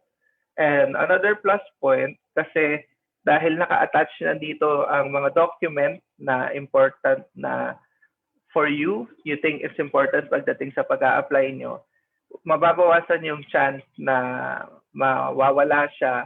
And I think mababawasan yung time nyo sa pag-a-attach sa email kung ano bang important file lagay ko dito. So hindi mo na iisa-isahin, hindi mo na hahanapin sa iba't ibang USB, computer, or Google Drive, whatever. So, nandito na lahat. Saves you time, saves yung HR na time. So, mas organized ka rin. Sa baba, nakalagay dyan links. So, pwede nyo lagay yung links nyo sa gantong tinatawag na selfie video. So, pwede nyo video sarili nyo answering common interview questions. Ito yung sample namin. Usually, na-play namin to sa physical orientations namin. But I'll just describe na ang sinabi niya dito sa kanyang video, in-introduce niya yung sarili niya, answering yung pinaka-common question na, tell me something about yourself and why should we hire you? So yan. Pwede niyo sagutin yan para may idea na si HR makita niya kung ano ang confidence level niyo sa pagsasalita and pag-answer ng question. So again, plus points to, may idea na si HR. And also, hindi kailangan limited sa pag-answer interview questions. Pwede rin naman kayo mag-link. Yung iba from our experience, may nag-sample ng they are actually doing yung mga, halimbawa sa using a soldering iron, mga ganun. So, para makita ni HR na totoong sinasabi mo, kaya mo itong mga ganito. And makikita niya na proficient kayo in doing so. So yan ang pwede niyo yung link sa inyong resume. So, reminder, meron kasi doon part about profile photo. Make sure that it is professional. You are wearing professional clothing. Yung mga sample nyo dyan sa screen. If you are wondering if kailangan ba white background, if you can see, hindi naman necessary na white. Basta make sure na solid background, wala yung mga other things like, I don't know, mga stars, rainbows, butterfly, or whatever sa background nyo. Again, kailangan professional. And again, wag itong mga gantong sample. Yan. So it's not a social media account, paulit-ulit ako. It's a professional account for your resume. Now, another feature is the cover photo. So from the cover photo, pagtingin pa lang ni HR, may mako-connect na sila sa'yo. So it will tell them something about you. Unang tingin pa lang. So lilitaw ka na agad. So tingnan nyo yan. May idea ka na sa career na gusto. Or sa other example dyan sa right, may idea na sa kung paano ang itong person na to ay, let's say, ang nakukuha ko dito, kaya niya mag-multitask, efficient siya, kaya niya mag-organize ng sinasabay ito. So yun, isang tingin pa lang naisip, ang dami ko nang naisip about the applicant. So kaya siya effective as a cover photo. Ito, another example, I think kapag tinatanong ko sa usual career orientations, nagigets naman nila na psychology graduate si sample. And also, ito, another good example, ginamit niya yung dyan as a text, journey of 1,000 miles begins with one step, to go along with yung photo to show na she is willing to work herself, work up the corporate ladder, mga ganon. Taking one step at a time to improve herself. Yan. Again, ako lang gumawa nito mga assumption na to. Nakuha ko lang siya just from looking at it, which is why it's effective yung paggamit ng cover photo, and also pwede rin siya maging reason para maging ineffective. Yan. Mga, if you could see, wala masyadong mabibigay na info tong person na to about him, si John, and yun nga, kulang-kulang yung laman. Sayang naman yung opportunity. Ito, isa pa, nakalagay completely blank. So, let's make the use out of the opportunity para nga mag-stand out. Ito, unfortunate na sample. Bakit? Kasi kung titingnan nyo, ikaw si HR, makikita nyo ganito yung applicant, ano iisipin nyo. Ako, maisip ko na since professional na resume siya, so dapat professional attitude, parang masyado siyang chill, masyadong hindi masyadong siniseryoso yung work. Yun, makukuha mo just from looking at that. So dagdag ko lang sa resume link, may options kayo sa Teams, depende sa kung paano nyo gusto itsura yung cover photo nyo. And on your screen, I complete na resume link. Inform ko lang everyone watching na in person na gamit ang resume link, we ask for permission. So yan, kompleto yung kanyang info, filled up correctly, portfolio section ginamit niya. May pictures, may documents, may links. Okay, so for those wondering na sabi ko nga kanina, anyone with the link pwede makita, click lang or type sa browser. Nag-aalala yung iba when it comes to privacy. Don't worry, ginawa namin na may option kayo dyan sa privacy settings. Pwede nyo turn on at off yung any of the information that you want na matago. And ang okay dito is that real-time update siya. So for instance, today, nandyan ang home number nyo, and then you change your mind, ay, wag na lang pala, off mo, and then save. So kapag mawawala yung mobile number mo.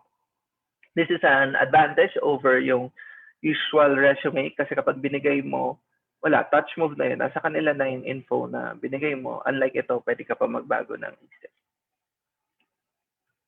Okay, now to submit. Kung paano mag-submit ng resume link. May different options tayo. One is the usual. Send your resume link. Pwede nyo lagay sa email. So, lagay nyo lang, here is my resume. Lagay mo yung link.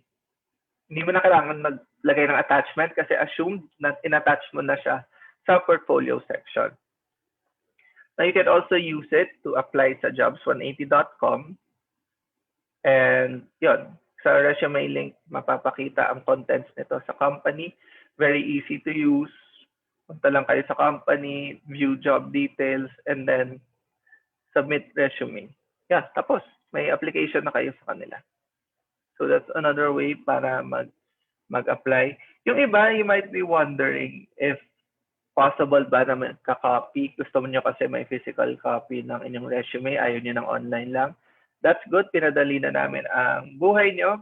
Kailangan nyo lang pindot sa corner ng screen print and then automatically ma-organize na siya as a PDF file. So pwede nyo rin to gamitin, ipasa nyo as your resume. So meron na kayo online and then meron kayong actual na physical na hindi nyo na kailangang problemahin yung layout kasi nga automatic and maaayos na siya ng ganyan, na malinis, professional looking. Okay, other options, sabi dito in devices or cards, kasi pwede nyo lagay yung link nyo anywhere. Link lang naman siya, type nyo lang naman yung link. So ito paste mo lang, copy-paste mo lang sa kahit anong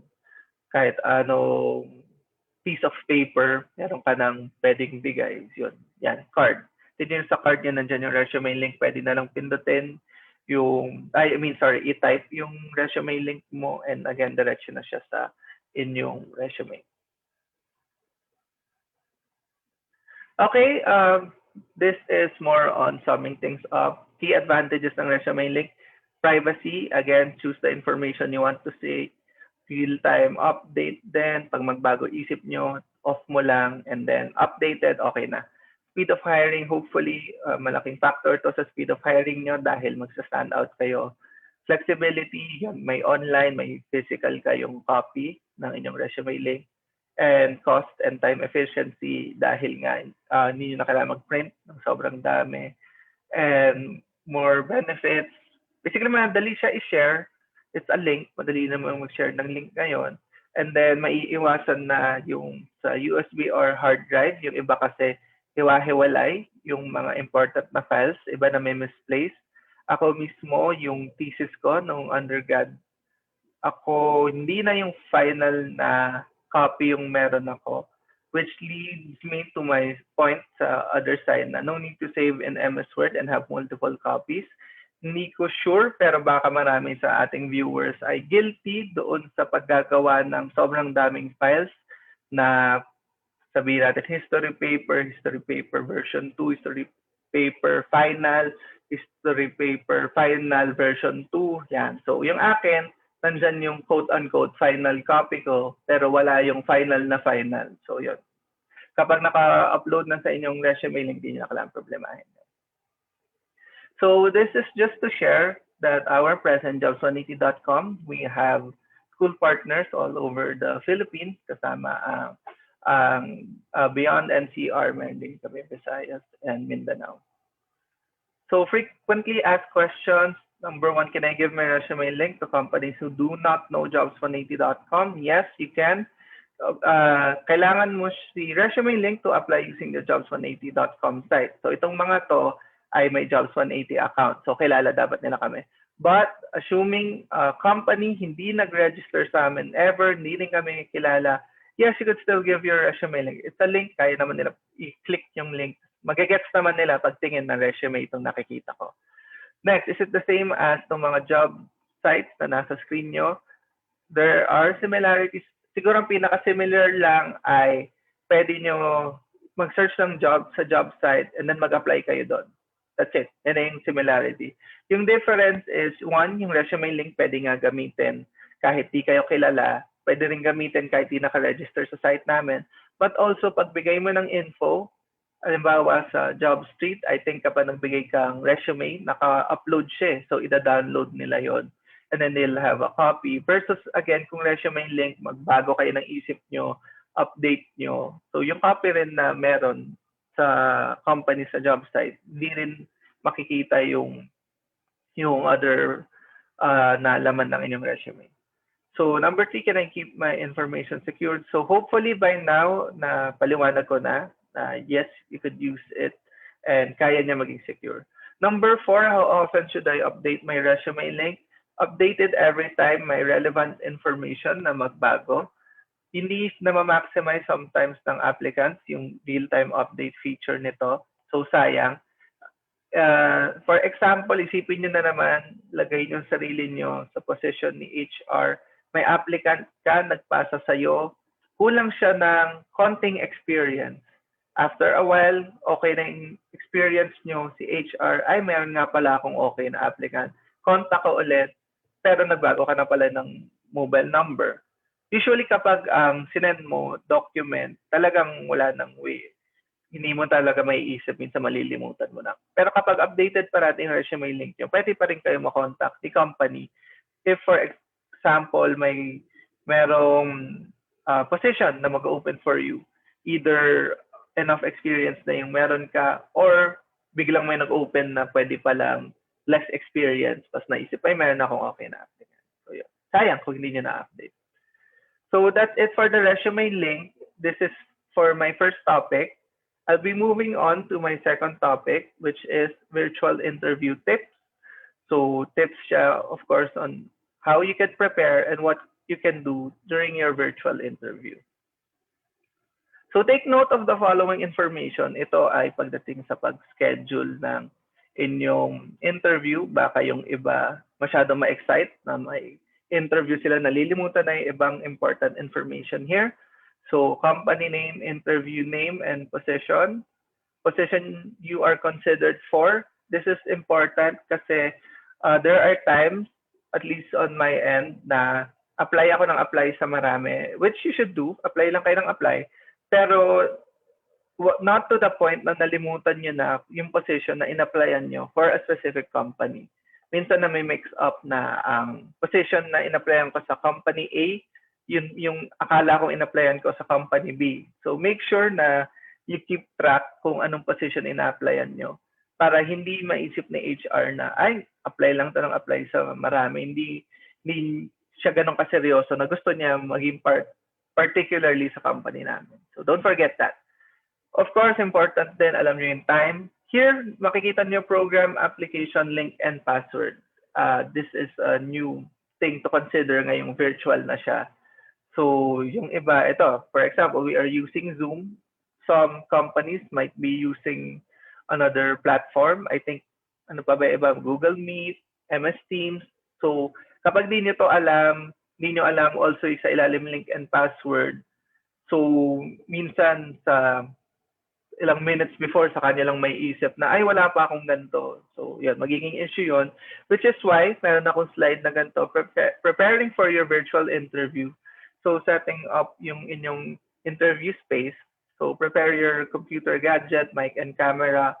Nilagay ko na to dito kasi issue siya parate. Install the program, update everything, charge gadget. So yung sabi ko nga, if you are using an app, yung Zoom, install niyo na siya ng baka night before, okay na yon. Kasi baka, let's say, ni-install nyo siya 10 minutes before the interview. Ay, may time ako, maraming time. Pero nagloko computer nyo, nag-hang, mga ganun. Same din sa pag-update. Minsan, hindi natin alam na may scheduled update pala yung computer natin. Ewan ko kayo, pero ilang beses na ako na may important na dapat mangyari. Tapos, biglang nag-update siya. So, nakaka-stress. So, update nyo na sa gabi pa lang. Charge other gadgets like yung Bluetooth mic.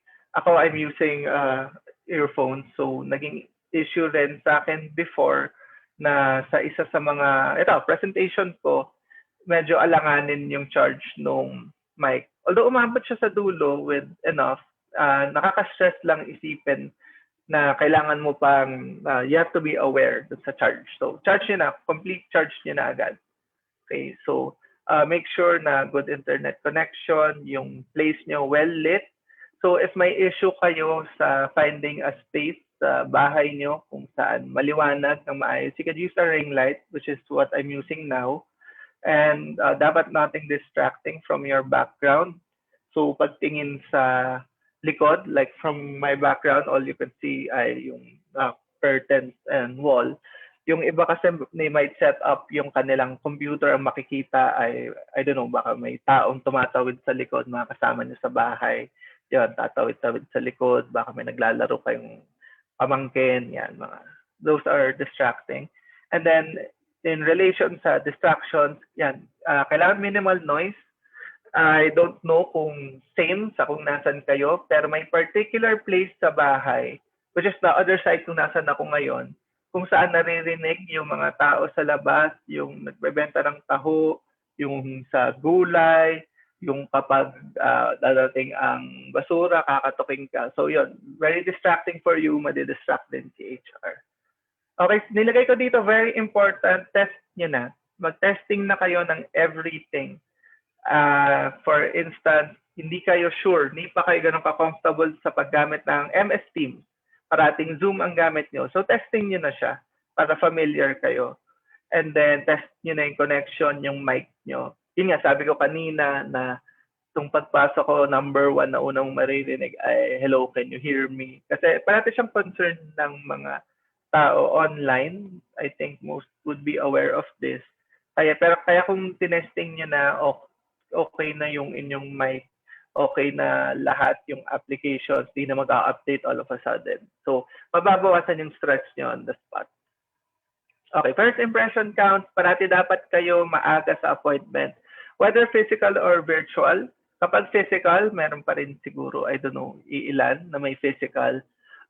By saying na nandun ka early for appointment, hindi tulad yung nasa screen, na nandun ka nga physically, pero nag-aayos ka pa. Technically, that does not count as nandun ka on time dahil nag-aayos ka pa. So, sa virtual, yun, pasok na kayo, maglagay na kayo, click nyo na yung link. Most often naman, si host ay i-accept pa kayo paloob. And para lang malaman if may issue, kapag mali yung link, broken yung link, or mali yung password, may typo, may time pa kayo para makausap si HR about it. Kaya testing niyo na siya. Okay, appropriate interview attire. So, hindi porket virtual siya, hindi na dapat maayos sa inyong interview attire. It says here that it depends on the industry or the position you are applying for. Yung ibang position, I guess yung mga executive position, mas formal dapat yung damit pa. Level up, the higher the position, the more professional business like yung industry, talagang mag-improve dapat ang ating interview attire. So of course, again, sabi na ko kanina, we want to stand out, but let us stand out for the right reason. Avoid loud colors and flashy prints. Ayaw natin na si HR ay maaalala ka as an applicant. Hindi dahil sa skills mo. Sabi, ano nga ba yung sinabi nitong background niya? Ano nga ba yung skills niya? Sino tong gantong name na to? Siya tong may gantong damit. And then, malimutan niya ng skills niya. Ayaw natin na yun yung mangyari sa inyo. So, avoid. And keep things professional. So, yan, mga samples and samples on what not to use. Dito naman tayo sa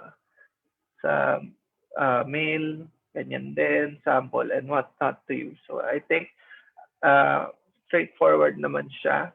It's not too difficult to comprehend kung bakit hindi dapat ganito yung suot nyo. Dagdag ko na lang, since virtual environment, baka yung iba familiar na sa nagiging joke parate na nasa taas, super formal, sa baba, naka-shorts, gano'n. So, iwasan na rin natin to, baka isipin nyo na safe ka naman. But again, gusto natin kasi makover na lahat kahit yung mga unpredictable na mangyayari. Isipin nyo na, ewan ko, baka ring light nyo nalaglag, pinulot nyo, so tatayo ka, makikita na naka-shorts ka instead of naka-slacks or pants. Ano pa ba reason? Baka may biglang bumukas yung bintana, kailangan mo sara. So, minsan di natin maiisip na stop video muna dahil halimbawa yung nalalaglag, tatayo ka, biglang sasaluhin mo. So mag-pants na tayo, slacks or business skirt. Yan yung mga options natin. Wag na natin i-risk na makita na yun nga yung attire nyo. Madali lang naman mag-pants, guys. So yan, that's an option you can do. So yan. Suotin nyo yan. Kahit na virtual interview, important yan. Okay, so check yung inyong mannerisms. Nandiyan yung mga slouching, fidgeting. Kita pa rin kasi sa aming mga webinar, tinatanong sa aming speakers tulad nito about sa pag-i-interview ng applicants sa over virtual sa video, kung nakikita pa rin ba yung body language? Yes, it's still a part. Slouching kasi it shows yung parang confidence level ng kausap nyo kapag medyo naka-slouch or yung katawan ay medyo parang tinatago sarili or nakaganon. So, marami rin makikita pa rin sa HR. So, kasama na dyan yung fidgeting, fixing hair, and playing with pens. Yung lack of eye contact, medyo mahirap yan. Siguro mas lenient yung iba pagdating dito. Dahil minsan nakatingin tayo sa screen ng kausap natin dahil gusto natin malaman yung reaction niya. So, I guess, pwede naman may leeway dito. Pero, if kaya nyo, tingin kayo straight dun sa camera nyo para, yun yan, for you to make yung kahit paano connection. Kasi, isipin nyo, kausap nyo all the time nakatingin sa lower left side ng screen dahil tinitingnan yung sarili niya. So, at any rate, plus points kung kaya nyo yung eye contact with the camera. Okay. Nakalagay dyan sa taas, answering your phone calls. Hindi sana nito magiging problem for you. I-silent nyo na lahat, turn off even. And ito, gusto ko dagdag, baka kasi hindi tayo sanay. Before kasi kapag physical interview, meron ng phone, madali na yung silent, tapos na. Pero kapag halimbawa gamit mo yung computer mo, sometimes mabibigla ka na may application, halimbawa Viber, may Viber call ka, biglang magpa-pop up. So kahit naka-silent yung phone mo, pwede pa rin may mangyari para ma-disturb yung inyong interview. Lalo na yung Viber, ingay pa, very distinct pa, alam pa ng lahat na yung tunog na yun ay Viber call. So yun, make sure na either naka-off yung notification, hindi kayo makaka-receive ng call, or yung iba nga extreme na yung mga applications tulad ng Viber, inaano muna nila, log out nila, deactivate yung account. Yun, gawin nyo na lahat para lang hindi biglang magpa-pop up during your virtual interview. Okay, so now tips for answering the interview question. So sa start, sa resume, tumulong kami, hopefully ako, para pakita kung paano kayo ma-invite for interview. And nagbigay na ako ng tips sa pag-set up ng space nyo for the interview, and then meron na rin tips on kung paano kayo manamit. Ngayon, what if actually interview niya, sasagot na kayo ng interview question. Number 1 na kailangan nyo gawin is research. Why research? Kasi sa pagdating sa company, tatanungin din kayo kung anong alam nyo about the company. Well, for you, sa point of view nyo, very important ma-research yung company. Number 1, make sure it is legal. I think this applies to sa mga lesser-known companies. Baka matulad kayo sa isa kong kakilala na one day natanggap siya sa interview, the next day sarado na yung office. So, sketchy. So, do your basic research. But also, halimbawa, yung company kilala naman, sure kayong legal, sure kayong legit. Tingnan nyo pa rin yung client's mission, vision, para tingnan nyo kung nag-align. Tingnan nyo kung anong part ng company, kung anong important sa kanila ay important din sa'yo. Kung mag-a-align to, halimbawa may advocate ka ng education, tapos yung company, yung mga nila, yung mga activities nila, very important in education. Oy, aligned kami. Gusto ko mag-work sa company na ganito, na aligned yung values namin, kung anong important sa amin. So, this is why you should do your research. Also, tatanungin kayo ni HR niyan kung what do you know about the company? Are you aware of this project? And yun. And actually, ina-expect na rin kasi ng HR na nagre-research kayo. Kasi madali na mag-research eh. Type nyo lang yung pangalan nila sa Google, and then makikita nyo na yung website nila, social media accounts. Before, plus points yun eh, na you did your research on the company, on their project. Ngayon, I would say na basic na siya, expected na siya. So kapag hindi kayo familiar dun sa company, minus points na siya. So yeah, this is why it's important for you to do your research. Okay, these are the common interview questions. I will give my tips on how to answer each. So dagdag ko na rin na common interview questions siya. So you could prepare for it and also you could practice it. Yung iba hindi masyado confident speaking and pwede nyo practice. Yung iba sa harap ng mirror, yung iba kasama yung friends, yung iba nga parang sabay na yung pag-test run nila at practice ng interview over video call nila, pinapractice kasama yung kaibigan nila ang pagsagot ng common interview questions na to. So that's one thing you could do. So to help you na answer tong mga common na to, number one is tell me something about yourself and yung what can you contribute to the company. That's also the same as why should we hire you. Parang wala yata akong interview na na-attend na naging part nung nag-a-apply ako na wala tong dalawang to. Parate, okay, to start things off, maybe you could tell us something about yourself. Yan. So, anong pwede mong sabihin about this? Ang masasabi ko is that wag kayong ma-stuck dun sa pagpapakilala nyo lang ng sarili nyo. Sabihin mo, I am this, I'm Robert, I graduate with this course, I studied in this school, I live in ganito, ganyan. Wala siyang added value kasi unang-una, nasa resume nyo na siya. Kita naman na yung info na yun. Pangalawa, it really does not tell us something about yourself. So sabihin natin, gusto mo highlight course mo. Sige, you say your course, sabihin nyo, ba't nyo tinake yung course, anong important sa'yo sa course, anong natutunan nyo sa course na ma-apply nyo sa work. Ang gusto namin makita dito sa tell me something about yourself ay yung wala sa resume nyo or something sa resume nyo na pwede kayo mag-expound.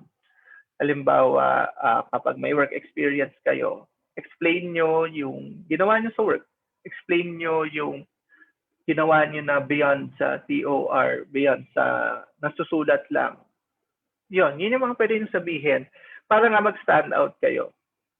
Next, why should we hire you or what can you contribute to the company? Yun, i-link nyo siya unang-una dun sa course nyo, anong natutunan nyo, but also link nyo siya dun sa skills nyo. Baka naalala nyo kanina, sinabi ko na plus points ang skills beyond yung mga skills expected sa course nyo. Yes, very important. Highlight nyo yung mga skills na important sa course nyo. Pero baka kasi yung ibang nag-apply dun sa company na yun din yung sinagot niyang skills na kaya mo. So, dagdagan nyo na rin yung kahit beyond yung expected. So, again, plus points, stand out kayo. Why are you applying for this position? Ito very important to. It goes along with the previous point na pag-research ng company. Yung iba, you need to research then on the position. Kasi if you did your research sa position, masasabi nyo ng mas maayos, masasagot nyo tong question nyo to ng mas maayos kung bakit kayo nag-a-apply. Number one, papakita nyo, pwede nyo sabihin kung bakit yung ginagawa sa position ay kaya nyo gawin ng maayos. Halimbawa, sa position na to, very important ang coordination. Kaya ko to kasi when I was in college, ako yung nag-coordinate nung this and that. So yun, plus points yun. Masasagot po ito ng maayos dahil lang nag-research ka. Alam mo important sa position, ang coordination, na connect mo siya sa kung anong kaya mong gawin. So this is why you should be very familiar with the position you are applying for. Beyond dun sa sinabi ko, minsan nalilimutan na natin kung anong position yung in-applyan natin for a specific company. So ako kasi I have experience in HR before and nag-interview ako ng applicant and mali yung akala niyang pinuntahan niya or mali yung position na sinabi niyang ina-applyan niya. As in, what position are you applying for? Nagbigay siya ng position na walang ganun sa kumpanya namin. So, ewan ko, baka nalito siya kung sino nag-invite sa kanya. So, yun. Masasagot niyo to if you know yung content ng position ang talagang hinahanap nila. Yung sa mga job ads, like for jobs180.com, may info naman na doon makikita. Pero yung ibang ads, I think, halimbawa pinost sa Facebook, medyo vague. Hindi ganun kalinaw kung anong laman. Pwede nyo i-search yung usual na ginagawa doon sa position na yon. So, very effective again ang research. Next, why did you take up your major? Again, na-mention ko to, you can say this dun sa tell me something about yourself. Pwede nyo sabihin yung major, pwede nyo sabihin ba't nyo kinuha, pwede nyo, kasi kapag sinabi nyo, why did you take up your major at ba't nyo siya kinuha, ma-explain mo na kung ano ang skills na na-develop mo, kung anong skills na gusto mong meron ka from yung course mismo. Nandito ako para i-remind kayo kapag tinanong kayo itong why did you take up your major is that wag yung sagutin na negative na end. I think meron possible na may participant tayo dito or baka may kakilala kayo na yung major na tinake nila, yung course nila ay tinake nila dahil sa pressure ng parents. Gusto ng parents, ito ang i-take mo na course. Or yung iba pressure ng knowing na mas mataas ang kita sa position na to. To be safe, alam ko na in demand yung position. Yan, better term. So, kapag ganun yung case, wag niyo tapusin na ganun. So, why did you take up your major? Kasi sabi ng parents ko, take ko to. Period. So, kapag yun lang sinabi nyo, hindi siya maganda for HR to hear. Isipin nyo, once again, ikaw ay HR sa IT company, tinanong mo bakit siya nag-take ng course ng IT, napilitan lang daw siya. So, in effect, parang napipilitan ka lang din mag-apply sa amin dahil napilitan ka na i-take yung course mo. So, what can you do about this? Well, totoo naman na you were influenced by your parents. You could say how eventually you learn to appreciate the course. Sabihin nyo pwede na maybe you were parang familiar na rin, curious na rin kayo sa course beforehand, and then later on, yun nga, na-appreciate nyo yung ginagawa. Yes, napilitan lang ako. But later on, na-realize ko na gusto ko pala to, gusto ko yan, kaya kong gawin to, gawin yan from the course you took. Okay. What are your strengths and weaknesses? Ito dapat aware na kayo to how to answer this. Sasabihin ko lang na what you should be aware of is yung pagdating sa weaknesses ay wala kayong masasagot. Usually, alam naman natin na may weakness. I think yung reason kung bakit walang nasasagot na magandang weakness ay nagwo-worry masyado si applicant baka kung anong masabi niya. The same goes with strengths. Yung iba sa strength nila kapag sobrang naging, I don't know, aggressive yung pag sabi nila sa strength, alimbawa merong applicant na good leader daw siya. So, strength niya ang leadership, tapos nagbigay siya ng times kung saan inutos-utusan niya yung mga tao. So, I guess that's a strength sa leadership. Pero, how you show kung yung strength mo, how you explain kung ano yung strength mo, important din siya. Hindi naman kasi, what are your strengths? I am very good in communicating, period. Siyempre, expect ni HR na paano mo nasabi na strength mo siya. And then, with the weaknesses, wag mo sasabihin wala kang maisip na weakness. It's okay. Mapapaisip pa nga kami, bakit wala itong sinasabing weakness? Anong tinatago nito? So, for your weaknesses, ang important dyan is that you are able to show that one, you are aware of your weakness. Two, you are already doing something to address this weakness. So, hindi natatapos na, hindi ako magaling dito, period. Sabihin mo, hindi ko strength to, hindi ako masyado familiar dito, pero currently, ang ginagawa ko is this and that. Para pakita mo nyo na aware kayo, but you're also doing what you can. Next, what other companies have you applied to? Well, yung iba, I used to answer this with vague na answers. So, hindi ko sinasabi na, hindi, sa inyo lang ako nag-a-apply. Kasi, unlikely, sipin ni HR talaga, kami lang. And also, baka maisip ni HR na makikita niya, yung mga companies na in-applyan niya parang yung sa amin. So, talagang committed siya sa gantong line of work. Ganon, ngayon maisip ni HR. Last, what is your expected salary? This is a tricky question. Ako, kahit nung nag-apply ako sa position where I am now, this is not my first job, hindi ko alam kung paano sagutin ng maayos to. Or rather, hirap pa rin ako. Pero may idea ako kung how best to answer this, which is what I will be sharing you. So, sa pag-answer ng what is your expected salary, babalik sa research. Kasi, ang expected salary, number one, tingnan nyo yung position. if malaman nyo yung position, halimbawa, ng HR specialist sa company na to, hindi mo alam kung ano yung salary sa company na to, pero may kilala ka na HR sa iba, and then masasabi niya sa'yo, ano yung range. Ang okay dito sa expected salary, hindi mo naman kailangan maging super specific. Pwede niyo bigay yung range, like 20 to 25,000, mga ganon. Bigay lang kayo ng range based on yung research nyo na common dun sa position. Also, important din na alam nyo yung industry na ina-applyan nyo. Let's say, ang HR sa NGO ay iba ang kita sa HR ng mga business na malalaki. So, kailangan natin ayusin din ang expectations natin when it comes to the expected salary. Okay, so I think this is it, if I'm not mistaken. Yes, that's it. That's my last slide. So hopefully, may mga tips ako na nabigay sa inyo that you can use sa pag-apply nyo in the future. So once again, I'm Robert. I'm from jobs180.com. So go to jobs180.com to make your resume link. And then if you have any issues, yan, lahat yan. That's how you could reach us. And magre-respond naman kami as soon as possible. Yung Facebook nga, baka immediately pagka-send nyo, notify kami, makareply kami agad. Okay, so thank you very much. I will be stopping na yung share screen ko. Okay, thank you very much, Sir Palomar, for the very informative talk about e-resume writing and informational interview. Okay, at this moment, we will now proceed to the open forum. Let's start with a question from Jude Vallador.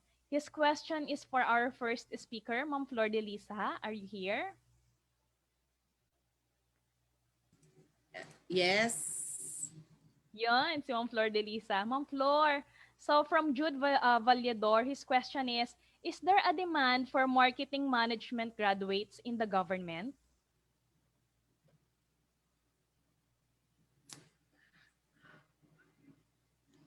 Practically speaking, at this moment, there's not much a demand for marketing graduates. But of course, do not lose hope kasi yung mga AB and BS courses naman would also have tools, di ba? Would also have tools that may contribute to the affairs of every local government system. So we are not shutting the doors of LGUs to marketing graduates. Do not misinterpret me on that. But I just gave you the frank answer whether there is a demand. Maybe now there's not much of a demand, but in the coming year or years, there could be some demand for it. Yes. Okay, thank you. Thank you, ma'am. Next question po tayo, proceed. This question is, again, for you, Ma'am Flor de Lisa. In the government po, how they conduct interview?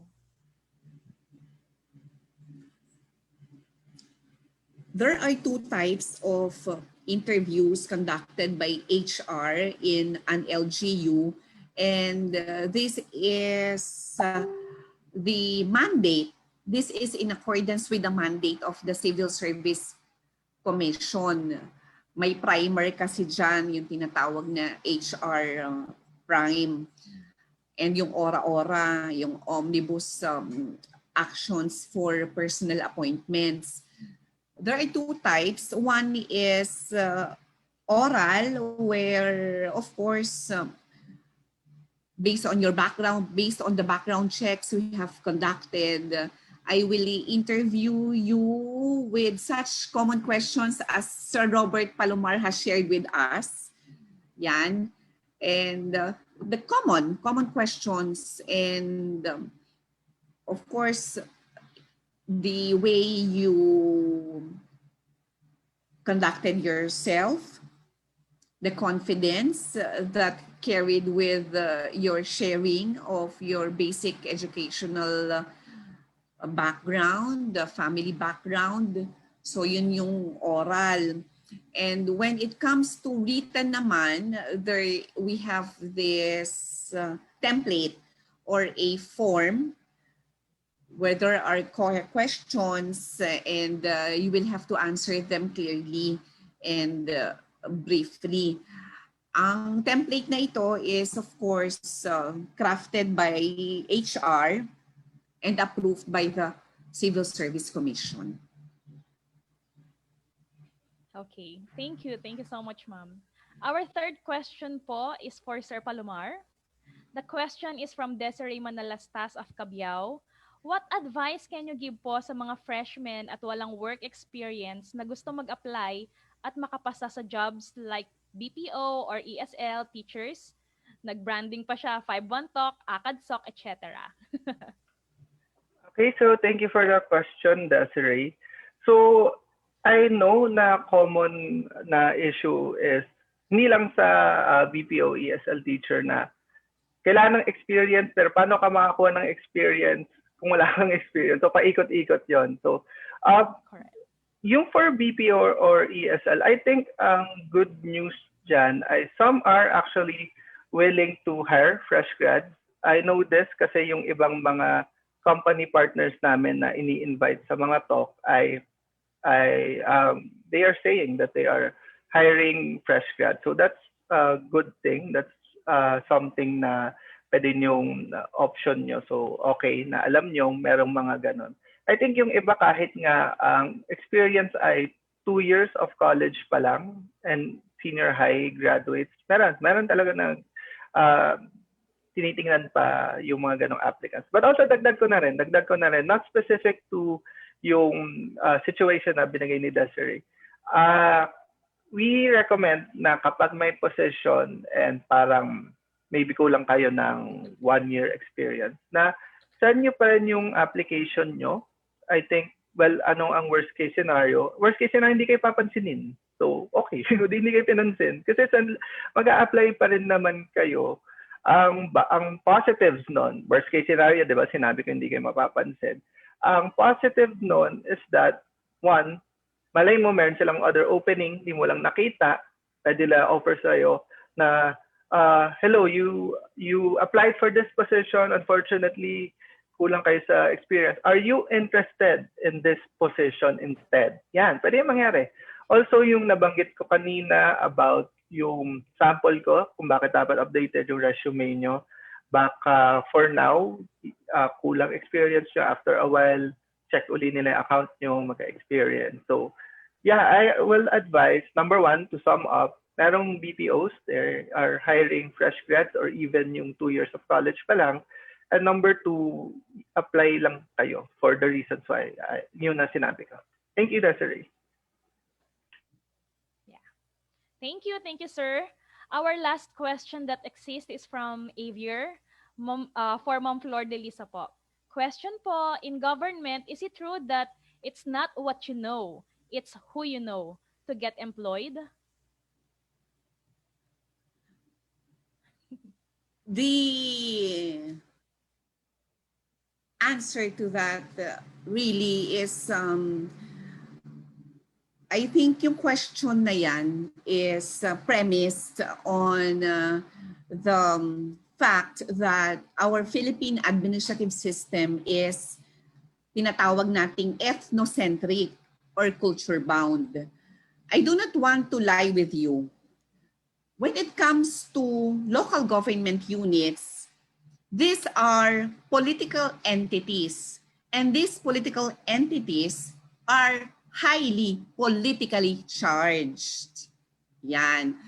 Taking myself as an example, it just so happens that I possess the requisite qualifications needed to assume the position of HR because it's a departmental head position. But when it comes to other minor positions which do not entail higher qualifications, then I must say that when it comes to entry lang to yung pagpapasok ka sa isang city hall, it helps that you know the mayor, not only the mayor, the vice mayor, the city mayors, barangay captains, barangay kagawas, SK chairman. Yan ang realidad. But then, ayoko namang yan ang maging kondisyon ng perspektibo natin. There is nothing wrong. There is nothing wrong with gaining entry into public service by utilizing the patronage that you may have with your politicians, with your political representatives, as long as first, you possess really the qualifications. Kaya yan ang papel ng Civil Service Commission. Yan ang papel ng HR to make sure that regardless whether you are here because you are close to the mayor, the vice mayor, etc., but still the point is you possess the qualifications. Yon. At the end of the day, people, maaaring added bonus na may kakilala ka. Pero I tell you, based on my experience, still your qualifications, your work attitude, your smooth interpersonal relations with people will be the litmus test of whether you will be hired or you will be retained. Yan po. Thank you. Thank you very much, ma'am. Again, thank you very much, speakers. You both really are expert in giving great lectures and answering questions. Thank you po. Okay, may I remind the participants that the link for evaluation is already available on our comment section. Please don't forget to respond to the link. Now, okay, now may I call on again Engineer Florinda H. Oquindo for the closing remarks.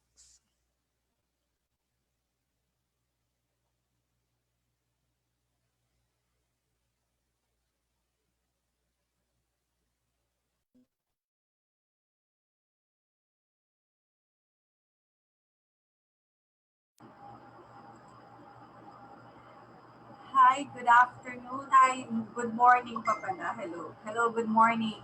So once again, I thank everyone who has joined this first webinar. I thank you, especially to our students and also to our guest speakers who are with us today despite their busy schedule. Maraming salamat po. We hope to see you again in our incoming webinar.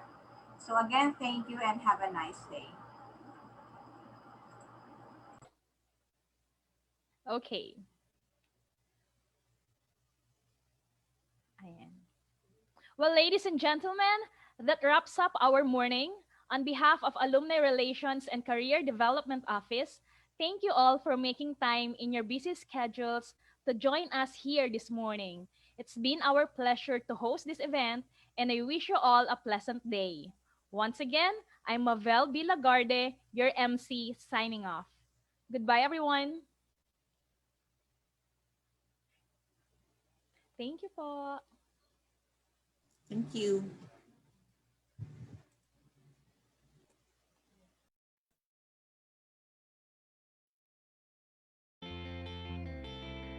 So you're new to E-Trade. Coming here was a really smart investment because of all the different ways we can help. After all, investing on your own shouldn't mean investing all alone. We have lots of experience to share, 30 years worth. Now that's long term. But what about value? Value that's money in your pocket.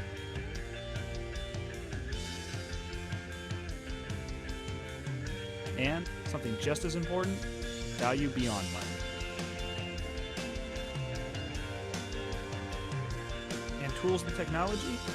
In a word, easy. Easy to research,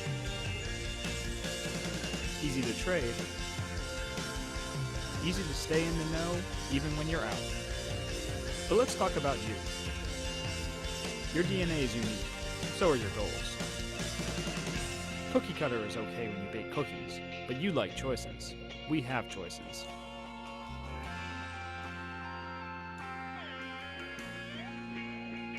But which ones are right? Guesswork doesn't work. Being informed does.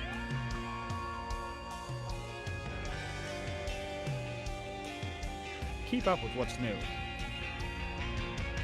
In-depth stories, out-of-the-box thinking. Hope this has helped, but we're not done. There's another important E-Trade resource, a real human, with insights and ideas, and a commitment to help you succeed.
Each second that passes, data becomes bigger, and the world around it becomes more complex.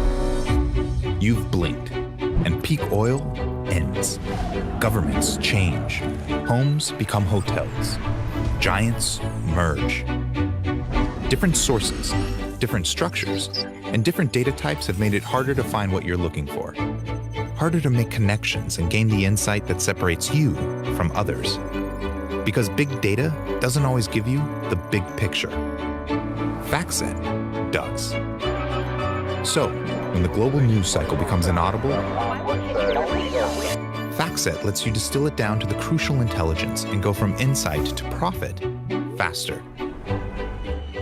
When global markets look impenetrable, FactSet helps you spark new ideas and trace them through supply chains, political dependencies, and emerging trends to find the most promising investments.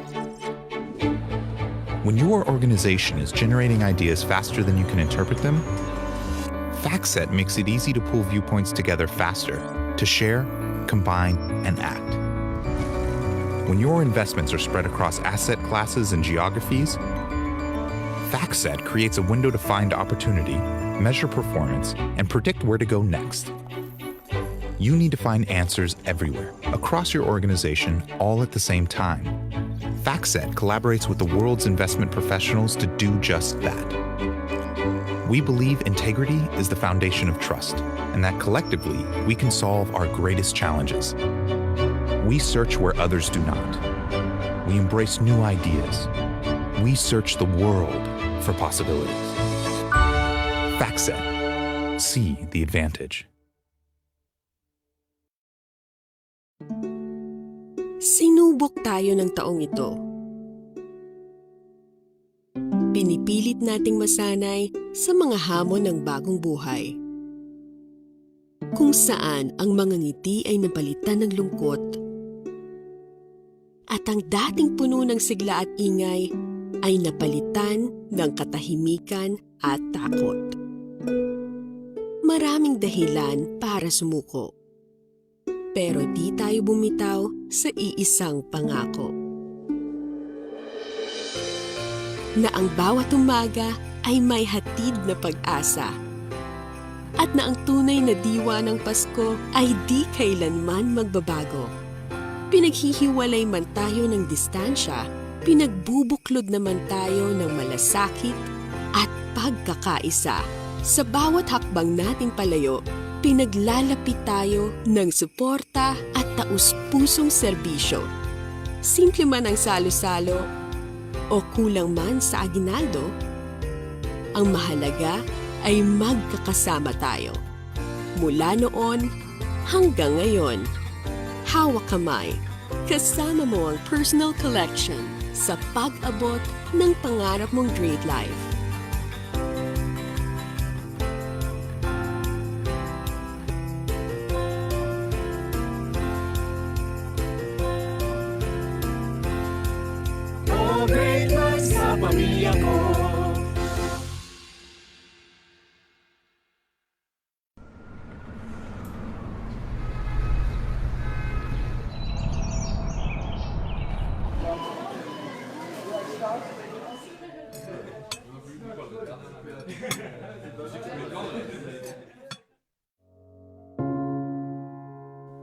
When the world seemed to stop,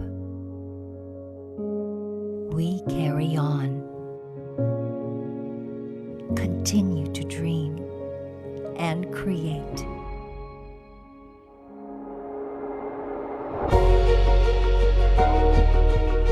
We don't just work with what we know.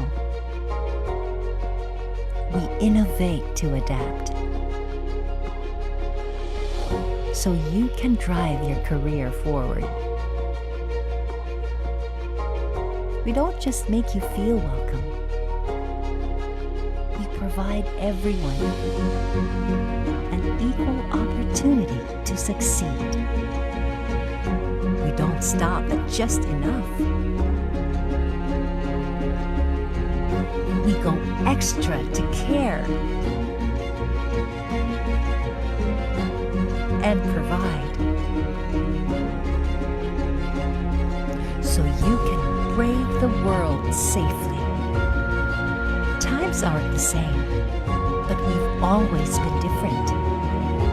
We are concentrics. We dream different.